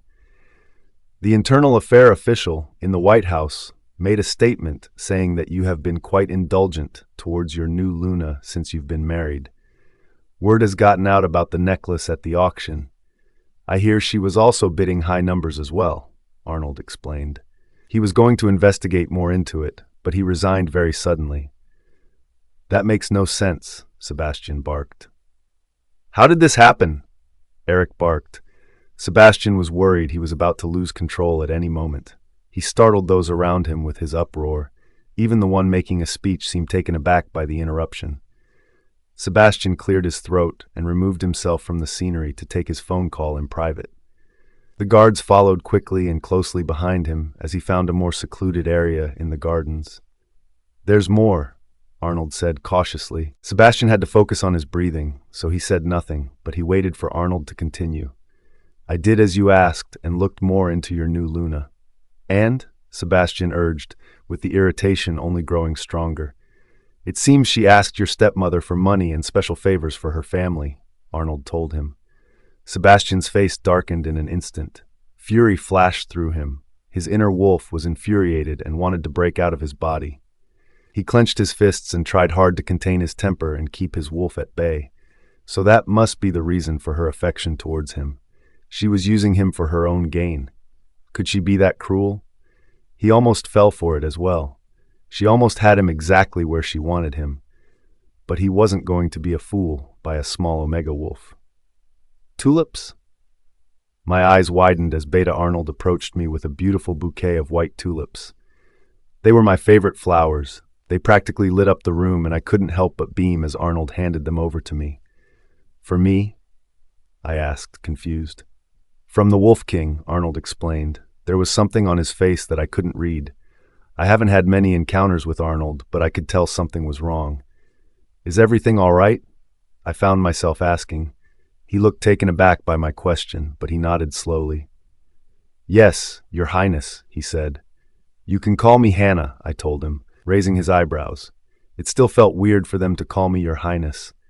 I felt anything but royalty. Hannah, he corrected with a faint smile. Thank you for the flowers, I said, keeping a pleasant smile on my face. Don't thank me, Arnold said as he turned to walk away. They are from your husband. I went toward my room to put the flowers in a vase when Caroline appeared down the hall. Her face lit up as she saw me walking toward her, and she rushed to meet me at my bedroom door. Good evening, Your Majesty, Caroline said, opening the door for me. I smiled my thanks to her and walked inside. She followed close behind me. Queen Magnolia asked for me to retrieve you for dinner, Caroline told me. I frowned and looked at her. Dinner? I asked. That was strange. Why was the Queen wanting to have dinner with me? Sebastian wasn't even home for the ceremony yet. Did she want to eat with me alone? Yes, Caroline confirmed. She was quite urgent. I sighed and nodded to her. Once I found a vase to put the water in, I asked Caroline to find it some water while I went to meet with the Queen. Queen Magnolia was already sitting in the dining hall as the kitchen maids quickly served her. Beside her was her son Jack, who I've only had a couple of run-ins with since I've been at the place for a few weeks. They looked similar with their blonde hair and piercing blue eyes. However, Jack had a masculine physique. He gave me a lopsided grin as I entered the dining hall and took my seat further away from them. Hannah dear, you remember my son Jack, don't you? Magnolia said. As she spoke, she delicately picked up her wineglass and took a short sip before placing it back on the table. A maid rushed toward her with an open bottle of wine and topped off her glass. Yes, I said, acknowledging Jack. Hello. You are quite a looker, Jack said, his voice deep and almost husky. It gave me a chill down my spine. Sebastian did good picking you out. I felt my cheeks flushing at his words. Technically, he didn't pick me out. He picked Amy out, but she begged for it to be me instead. Of course, I couldn't say that to them, so I just politely smiled and said nothing. A maid came into the dining hall with a platter of food, placing it on a plate in front of each of us. The maid that topped off Magnolia's wine strolled over to give me a glass as well. I wasn't much of a drinker, but something told me that I was going to want to drink as much as I could during this dinner. I took a long, steady sip before placing the glass down. The maid topped it off right away. I could almost get used to that. It's a shame Sebastian won't be able to join us this evening, Magnolia said as she took a bite of her salad. He's quite busy, I said in return, staring down at the hearty plate of food. It seems so, she agreed. I wasn't understanding what this small talk was about. I don't trust this, Nora said from within me. I had to agree with her. Something was feeling off. We should just eat and leave. She was getting irritable, and I had to try to calm her before something regrettable happened. "How's your brother?" Magnolia asked. I looked up at her and blinked a few times. It was weird she was asking me about my brother. "He's doing well. He finds the guest room to be comfortable after. The doctors have been wonderful to him. Thank you for allowing him to stay here," I said, trying to keep my voice sounding formal. "It wasn't up to me," she said with a plastered smile. "Right. What is it you said was wrong with him?" Magnolia asked, eyeing me carefully. I swallowed hard. He was born with a serious medical disability. If not treated properly and regularly, he would die, I explained. "I see," Magnolia said slowly. "That must explain why the doctor handed me this," Magnolia said, reaching into the breast of her gown and pulling out a small clear bottle of a light pink liquid. I frowned. It was unlabeled, and I wasn't sure what she was showing me. "What is that?" I asked, staring at the bottle. "He said it was some kind of special medicine to help your brother's illness," she said, twirling the bottle in the air. "He saw me before he saw you and entrusted that you received it. He only has one." I felt the color draining from my face as I stared at her serious face. One of her eyebrows rose in the air, and I saw the smirk on Jack's face. "Please, Your Majesty," I breathed, tears about to well up in my eyes. "I will do anything for that medicine." "Wow," I heard a dark voice from behind me. I turned to see Sebastian standing before me. He was staring at me with disgust written all over his face. I wasn't sure what I did wrong, but I worried he was going to lose his temper. "Oh, Sebastian," Magnolia said, putting the medicine back in her breast. "You're just in time for dinner." He said nothing. He was still staring at me with his face beginning to turn a different shade of red. "I'm not hungry," he hissed in a low voice, keeping his eyes locked on mine. After a moment, he finally pulled his gaze from mine to look at his stepmother.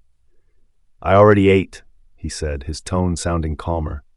He said nothing more as he turned away and stormed out of the dining hall. I wiped my mouth with the napkin and chugged the rest of my wine. I shook my head to the maid before she could refill it. Then I stood quickly. "If you'll excuse me," I said as I hurried out of the dining hall. I reached Sebastian before he got to the grand stairs. "Thank you for the tulips," with a small smile. He obviously had a tough time at the ceremony. I wasn't going to pry to find out what happened, but I was hoping for my presence might calm him a little. He told me that my nearness helps keep him calm and that my saliva soothes his irritation. Whatever that means. It was kind of you. I love them. Go away. I frowned and tried to reach for his arm, but he rejected it quickly. "What's wrong? Why are you angry?" I asked, furrowing my eyebrows together. "What did I do wrong?" "I don't wish to speak with you right now," he said in a low, threatening tone, without even looking at me. "Sebastian," I said, trying to follow him again. "Get lost, now. Don't make me repeat this." Amy's POV. "You betrayed us," their father said in a low, threatening tone to Hannah. Amy couldn't help but smirk. She didn't feel bad in the least that Hannah was being scolded. Hannah used her powers as Luna to get her brother out of the hospital and placed in the palace. They had just arrived at the palace after her father told Hannah that they needed to speak. Amy was surprised that Hannah allowed them to enter the palace, but she stood before them with her arms folded across her chest and her lips pressed in a thin line. "I'm protecting my brother," Hannah said in return. "You need to get us we asked for," their father continued, "or we will report to the Alpha King that you are only his replaced bride." Amy wanted to laugh on the spot, but Hannah's clothing caught her eyes. They were haute couture from luxury brands. Hannah wasn't worthy enough to wear such designer clothing. "I want your clothing," Amy said, interrupting her father's scolding. They turned to frown at her, but Amy was red in the face with fury as she stared at her traitor sister. "You shouldn't be wearing clothing of such elegance. You don't deserve them," Amy hissed. "If it wasn't for me, you wouldn't have any of this." "No," Hannah surprised Amy by saying. Amy clenched her fists and looked over at her father. "You can't say no to me," Amy hissed. "I'm the reason you are here in the first place." "I'm saying no, Amy," Hannah said again firmly. You didn't want to be the Wolf King's Luna, so you don't get this clothing." She turned to her father, red in the face. "Are you going to let her talk to me like that?" Amy screeched. "Can't you punish her?" Stephen ignored his daughter and turned back to Hannah, her eyes small and angry. "You are still in my pack," Stephen grunted. "I am still your alpha. As your alpha, I can exile you and your brother from my pack and turn you into rogues." Hannah looked shocked by that. She stared around her father's, trying to figure out if he was serious or not. Amy already knew he was very serious. He's mentioned this in the past before. "Once you are exiled from my pack, you are no longer qualified to be the Wolf King's Luna," he sneered. "What?" Hannah breathed. "You can't just banish us like that." "I've done it to your mother," Stephen sneered. "Giving birth to Omegas. Embarrassing." "Don't speak of my mother," Hannah said between tears. "We had a deal," their father said, changing the subject. "You get us what we want for your brother's life. Are you going against that?" "You can't touch him," Hannah shot back. "He's safe at the palace." "How long do you think he'll be safe here once the king finds out the truth?" their father said with a sly grin. Hannah's face reddened and tears began pouring from her eyes. "Please," Hannah cried, "have mercy on your own son." He scoffed, narrowing his eyes. "Mercy?" he asked, mockery in his tone. Just then, Amy watched as her father closed his eyes and took in a deep breath. It almost looked like he was trying to calm himself down before he made a scene inside the palace. But soon, she heard the screaming coming from the second floor. Amy was startled by the sudden sounds. She looked at Hannah, who was staring at their father with pure horror on her face. "Please, Dad, stop! He can't handle this," Hannah begged. Amy knew their father was using his mind link to send Liam some intense mental pain. Their father turned to Hannah, who was pleading for him to stop. She was nearly shriveled to the ground in agony. "As long as I am still the alpha of you and your brother, you will still do as I say." Before their father could say anything more, Alpha King Sebastian and a bunch of his Gamma warriors showed up. Their father was startled as the grave Wolf King stood before him, his face darkening and fury clear in his eyes. Amy stared up at him with fear. However, she couldn't look away. For a moment, she thought it was the power of the Wolf King. He was sexy as hell. She couldn't help but think of the man she brought to the auction, who slapped her for getting such an expensive necklace. Her face flushed as she remembered the small crowd that was nearby, that was snickering in her direction, who witnessed the ordeal. She was humiliated by him. She gritted her teeth angrily. He would have never come to Amy's rescue like Sebastian was coming to Hannah's. It didn't make any sense. He was supposed to be the dangerous and feared Wolf King. He was frightening at that moment, but why was he protecting Hannah? The Wolf King couldn't possibly love an Omega nobody. They were too weak and powerless. Couldn't he tell that she wasn't who he was supposed to marry? That she's only a replacement? What has happened? Sebastian roared, staring at Stephen with such hatred that he was nearly cowering to the ground. "Your Majesty?" Stephen said, trying to bow, but his legs were too weak to support him, making him almost fall over. "Why is my Luna upset?" Sebastian demanded answers as their soft sobs of Hannah were heard through the bodies of Gamma warriors. "This is a family matter, Your Majesty," Stephen tried to keep his composure. "As my Luna, Hannah is my family. Her business is my business," Sebastian said through a clenched jaw. "Any enemy of hers is an enemy of mine." "I assure you, I'm no enemy," Stephen tried to explain. "You make a mockery of her. You are an enemy," Sebastian hissed. "What do you have to say to your Alpha King?" "I meant no harm to either you or Hannah, Your Majesty," Stephen stammered. "You've disrespected her and hurt her. As the king, I have warned you. If an alpha misuses his powers, the Council of the King Pack would investigate and collect evidence. Once evidence is found, his alpha position would be dismissed," Sebastian warned. Stephen's face turned pale with fright as Amy hid her face in her hands, shivering. Sebastian reached in through the body of guards and pulled out a trembling and snotting Hannah. Her eyes were red, and they were large with fear. Stephen wasn't sure if it was him he feared or her husband, but at that moment she should fear both. Sebastian wrapped his arms tightly around her, holding her close to his chest. She stared up at him with shock on her face. She seemed confused at his newfound affection. Stephen had to hold himself together before he tore her throat out. He knew if he made one wrong move, the Alpha King would be feeding him to the King Pack. "Stay away from her," Sebastian warned, his tone low and deadly. "Get out of the palace." Stephen didn't bear to say another word. He watched as Sebastian led Hannah away from the area. He motioned for the butler to escort Stephen and his family out of the palace grounds. He didn't argue. He turned away and stormed out of the palace with Naomi, and Amy trailing cautiously behind him. Before he had a chance to leave the palace grounds, he heard an unfamiliar voice from behind them.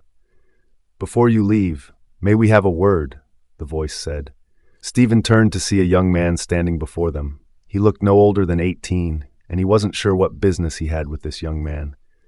"I'm sorry," he said with a chuckle, seeing Stephen's confused face. "Allow me to introduce myself. My name is Prince Jack." Hannah's POV. "I sat in my brother's room. I finally got him to sleep. He broke out in a fever, and he wouldn't stop trembling. He was crying as I held him in my arms. My heart broke for him, and I didn't know what to do. The doctor made an appearance as well and said that his condition seemed to be worsening. His current treatment was no longer working, and they weren't sure what else to do for him. I haven't stopped crying since my father left. I was too afraid to leave Liam's room. I held myself tightly, pressing my knees to my chest as I curled up in his bed. "How's your brother?" Sebastian asked from the doorway. I lifted my body weakly and sniffled. "Not good," I said, my voice quivering. "He's getting worse." Sebastian looked sad for a moment, but then something dangerous flashed through his eyes. It nearly gave me a chill. I remembered how cold he was acting earlier.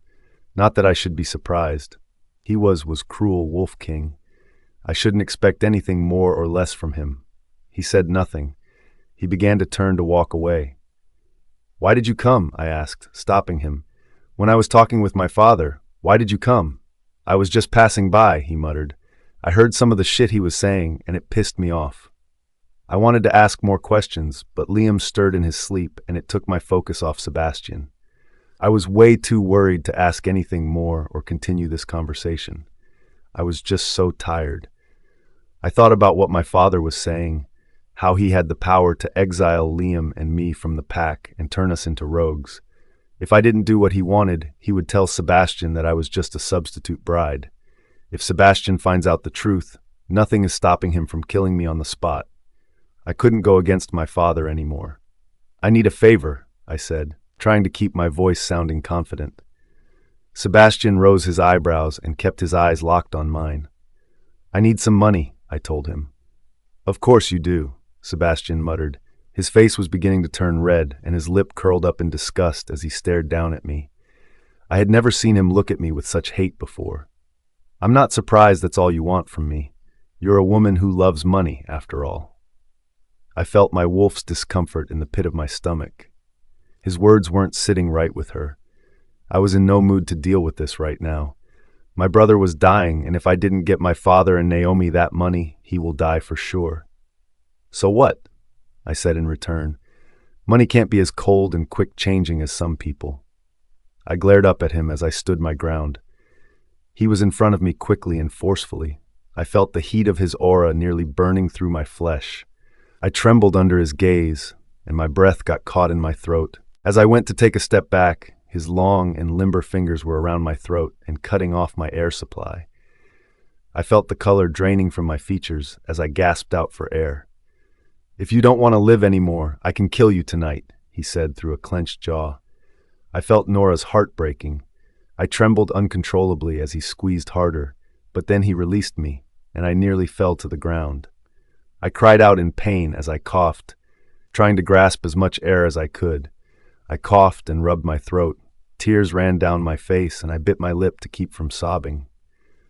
I feared him, because I knew this man would kill me in an instant. The next morning, Sebastian had left early before Hannah had woken up. He allowed her to spend the night in her brother's room, so he slept alone last night. He was feeling agitated and annoyed because of Hannah. He thought she was growing fond of him and enjoying her life at the palace, but she was only using him for her own gain. She was a greedy girl, and he felt foolish for allowing himself to get close to her. Even if it was just for a moment, he let himself be fooled. "Do you honestly believe she's like that?" Eric asked, sounding unconvinced. "She makes you feel something you've never felt before. Why can't you just be happy for once?" Sebastian ignored his wolf, still feeling infuriated as he thought about his last conversation with Hannah. He almost snapped her neck and tore her throat out on the spot. This couldn't have been what the elder was foreseeing for him. The only reason he married Stephen's daughter was that it was foreseen by the elder wolf. It was a prophecy. He decided to go to the elder wolf and ask for her to change the prophecy. Stephen wasted no time. The elder lived across the kingdom, and if he wanted to get there early, he had to leave early. Sebastian knocked on Evelyn's door, and she answered quickly. She didn't look surprised that Sebastian was standing there. Evelyn could see glimpses of the future, which is how she could foresee his marriage to Hannah. It's also how she knew that Sebastian would be visiting her on this day. Sebastian bowed to Evelyn. It was in Sebastian's good consciousness to show respect to elder wolves. Besides Beta Arnold, Evelyn was another wolf that Sebastian had grown to trust. It didn't hurt that she has been with him since he was a child. "I've come for a favor," Sebastian said, keeping his tone low. Evelyn gave him a small smile and stepped aside for him to enter her home. "It's about your Luna," she said before he had the chance of speaking. Sebastian nodded. "She's a greedy gold digger. She only wants money and favors. She's not interested in a real marriage," Sebastian explained. Evelyn just stared at him with a small frown, confused at his words. "I've made a mistake for allowing myself to be fooled by her." "Sebastian," Evelyn said, her voice was calm, "when have I ever steered you in the wrong direction?" "Never, but—" "Exactly," Evelyn interrupted. "My vision for you is coming to light, and you are too blinded by these misunderstandings to see it. You are greatly gifted by her presence. Does she not calm your wolf as promised?" "She does," Sebastian answered, "which is what worries me the most. She has a lot of control over me already. I can't be vulnerable to a woman who only wants me because of my title as king." "Is that truly what you think?" Evelyn asked, worry in her gaze. "That she is only seeing you as a king and nothing more? That you are acting out of vulnerability to her because you can't control yourself? Do you think you have no control?" "Please, Evelyn," Sebastian said, practically pleading to her. "I can't take the chance. I can't do it anymore." "Why do you say this?"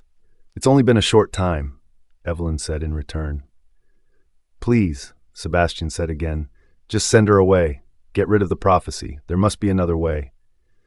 "Now, I may not ask for a lot, but I am asking you for this one favor as well," the Evelyn said. Sebastian stayed silent, listening to her every word as he often did. "Don't be too quick to send her away."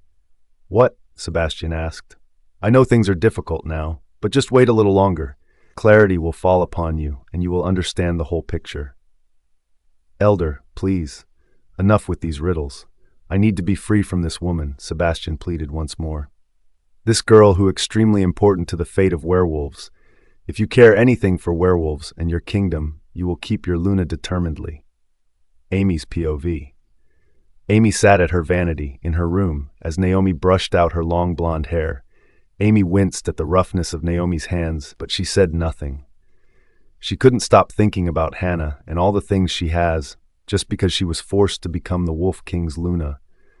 All that stuff should have been Amy's, but instead, she's left with nothing except a boyfriend that smacks her when he's angry. It wasn't fair that Hannah was being treated like royalty, and Amy was being treated like she was nothing. She felt red in the face, and her wolf was becoming agitated at the situation. "Deep breaths, my love," Naomi said, reading Amy's face in the mirror. "It just isn't fair," Amy muttered. "She'd have nothing if it wasn't for me, and she can't even give me clothes." "She will get what is coming to her," Naomi said. Her calmness was almost chilling, but she met Amy's eyes in the mirror and gave her a quick wink. "Why isn't she dead yet?" Amy heard herself muttering, folding her arms across her chest. All she wanted was for Hannah to just not be around anymore. She was sick of hearing her name and seeing her presence. She wanted her gone. Once and for all. "Soon, dear," Naomi said, her voice lowering and her tone darkening. "Soon she will die, and everything she has will be yours." Amy blinked a few times at her mother. She wasn't sure if she was serious or not. "What are you going to do?" Amy asked. Sebastian's POV. For the next few days, after Sebastian spoke to the elders, he started noticing Hannah hasn't been around often. She avoids eating meals with him, keeps her head down when they pass one another in the palace, and she even bathes and sleeps after he's already sleeping. "She doesn't smile anymore," Eric complained from within him. "That light in her eyes is dying." He was right. Since the other night, Hannah hasn't smiled. Now whenever she looked at him, all he could see in her eyes was fear. It was like she was waiting for him at any moment to snap and lose control. "That's not our problem," Sebastian hissed in return. "She's the one who's been lying to us. She's the traitor and deserves whatever happens to her." "Then why did we come to her rescue when Alpha Steven was berating her?" Eric asked. Sebastian rolled his eyes. "I already answered that question. Alpha Steven was abusing his powers as Alpha. As the king, we can't stand for something like that." "You lied to her," Eric muttered. "You told her you were just walking by, but we sensed she was in trouble." "So what?" Sebastian said angrily. "It doesn't change anything. She betrayed us. Did you learn nothing from the elder? She said you are blinded by the misunderstandings and you gifted by Hannah's presence. If we care about the kingdom, we need to keep her close." "And we will," Sebastian said, trying to keep himself together. "But we also need to keep cautious of her. She could be dangerous." Hannah was the first woman to be able to make him feel something other than agitation and anger. She had the opposite effect on him and calmed him. When he heard Alpha Steven saying such terrible things to her, something snapped inside of him. He couldn't stand hearing someone speaking foul of his Luna. He had to put the anger he felt for her aside for a moment so he could address the problem at hand. He hated that an alpha in his kingdom was treating their daughter so poorly. The thought tugged at him painfully as Hannah's sorrowed expression ran through his mind. He decided to push the thought out of his mind and get some rest. Hannah was taking a bath as a way to avoid him in their bedroom. It didn't matter. Sebastian didn't want to see her anyways. He was worried about what he would do if he did see her.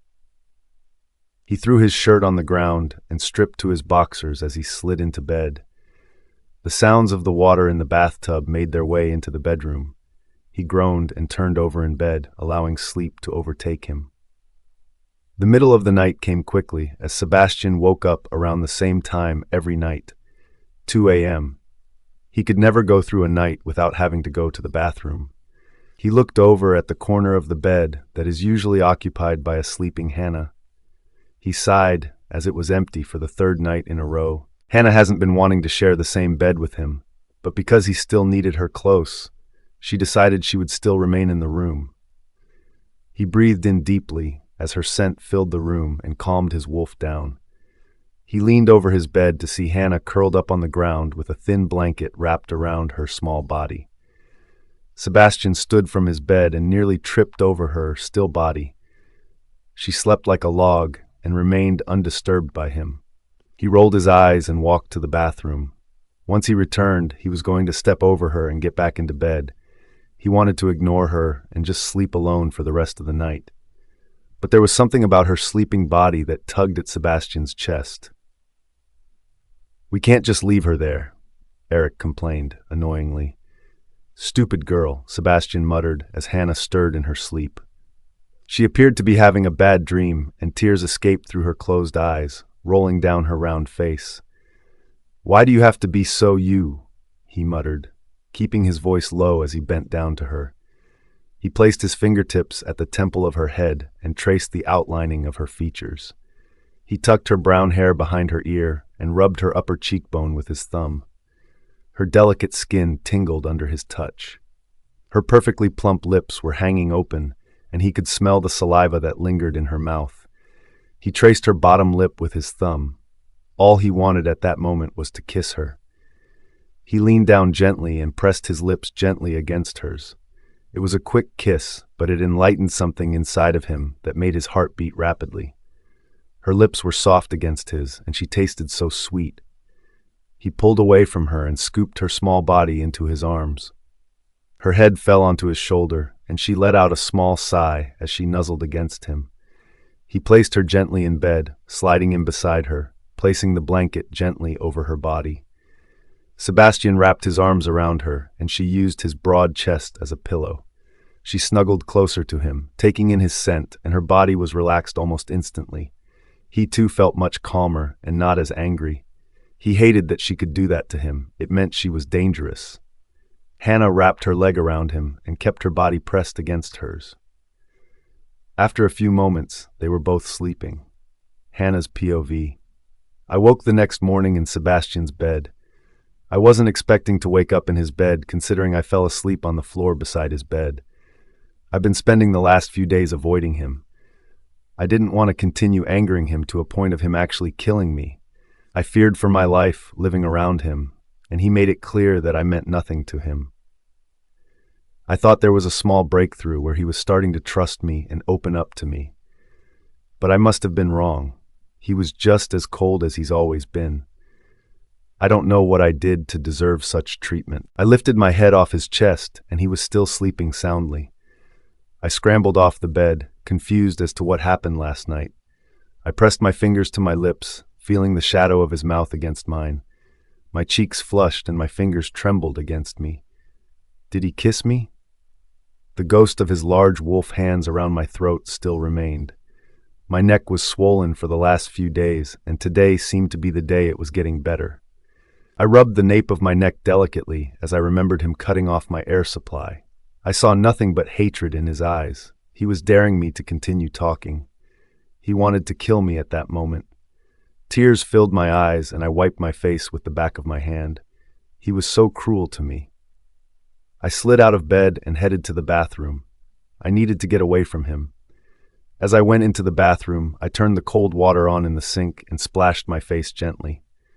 I sighed as the cold water hit my features and cooled down the heat that was rising into my face. I glanced up at the mirror and stared at my reflection, gasping in horror. My entire mouth was bright red and swollen, as was a portion of my face. I felt around my face. I had to have been dreaming. This couldn't be real life. I went to bed last night and everything was fine. What happened to make my face look like this? I blinked a few times and adjusted my eyes to the mirror once again. My face was a complete mess. Had I eaten something I was allergic to? Naomi's POV. Everything was going according to plan. From the sounds of it, Sebastian thought Hannah was only after him for money and jewels. Their bond was fading and growing hostile. It wouldn't be long before he rejects her, banishing her from not only the palace, but from the kingdom as well. Jack expressed to Stephen that he was out to take the throne from Sebastian. It seemed they all had a common goal. Jack wanted to get everything Sebastian had, and Naomi wanted to make sure Amy had everything Hannah had. You could always try to get a hold of Emily, Naomi's mother said. Naomi sat on the couch, her mother's house. She was close to her mother and enjoyed getting some insight and gaining wisdom. Years ago, she had worked in the palace as a servant to the first Luna Queen, Sebastian's mother. Because of her time in the palace, Naomi's mother knows things and has seen almost everything, including Sebastian's first love. Emily was a young girl that dated Alpha King Sebastian during their youth. Nobody knows what happened to her exactly. One minute she was around and the next minute she disappeared. All Naomi's mother knew was how heartbroken the Wolf King was once she left. If it wasn't for his temper, she'd probably still be around. The thought of her excited Naomi and her wolf. She had never met this woman before, and she had a feeling she was going to play an important part in the plan to get rid of Hannah and take over everything they have.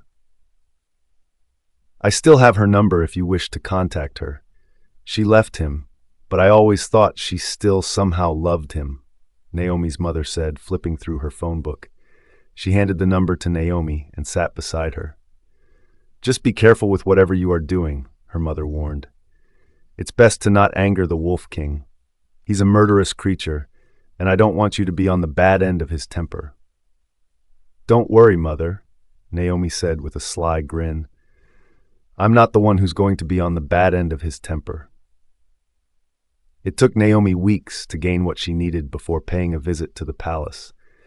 The last time her husband was at the palace, the Wolf King had brutally kicked him out, but she wasn't planning on speaking with the Wolf King or Hannah. She knew in the afternoons that Hannah spent a lot of her time at the small gallery in town. The butler allowed her entrance and told her she can wait for Hannah to return. She scanned the empty foyer of the palace and started walking through and toward a narrow hallway. She held close to her a small bottle of medicine that she brought over specifically for the Wolf King. She just needed to find somebody brave enough to spike the drink of the Wolf King.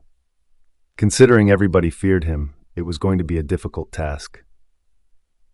She ran into a young man that was quickly passing through the hallway. He wore the uniform of a servant and quickly bowed to her as he passed. "Excuse me, young man," Naomi said, stopping him in his tracks. "You work for the palace?" "Yes, ma'am," the boy said, bowing again. "How closely do you work with the king?" she asked. "Not that often," he answered. "I just started here a few days ago." "I see," Naomi said, eyeing him carefully. "Do you work in the kitchen when he eats?" "No, ma'am," he answered. "Well, you do now," Naomi said with a grin. "I'm sorry? What is your name?" she asked, keeping her tone even. "Scotty," he answered, uncertainty in his tone. "Scotty, I need a favor from you. I need you to be in the kitchen where they prepare his food for the next 3 nights. Can you do that for me?" "I don't understand," Scotty said with wide and nervous eyes. "Why?" "I hear he goes crazy during the full moon," Naomi said, dangling the medicine in the air. "I need someone I can trust to do a task for me. Can I trust you, Scotty?" "What is it you need me to do?" he asked, worry in his tone. "It's simple, really," she began. "For 3 consecutive nights, up till the eve of the full moon, I need someone to put this medicine in the Wolf King's food." He gasped lightly and took an unsteady step backward. "What is it?" he asked, his tone quivering slightly. "It'll help him," Naomi lied. "It'll help keep him calm during the full moon, but he won't take it willingly. So, we need to sneak it into his food without anyone knowing about it, especially not the Wolf King." Scotty visibly trembled as he stared at the bottle of medicine Naomi was holding up for him. "I'm sorry, ma'am," Scotty said, his voice turning into a hushed whisper. "But if he catches me—" "Then don't get caught," Naomi said, her tone hardening. "Look, if you don't wish to help the Wolf King, just say that," she spat at him. "It's not that I don't wish to help, it's just that—" "I won't hear any more excuses, Scotty," Naomi said, turning away from him. "And to think I was willing to pay you." She took a step in the opposite direction, knowing he was going to stop her. "Wait," Scotty said quickly. "Pay me?" The universal language everyone knew, money. "A very healthy amount, I might say," she said, a grin forming on her lips as she kept her back turned to him. "How much money?" Scotty asked. Naomi turned to face him. She lowered herself to his ear and whispered a dollar amount. He stiffened, and he sucked in a sharp breath. She knew she had him exactly where she wanted him. "My sister and I could use that money," he whispered. "It would help us a lot.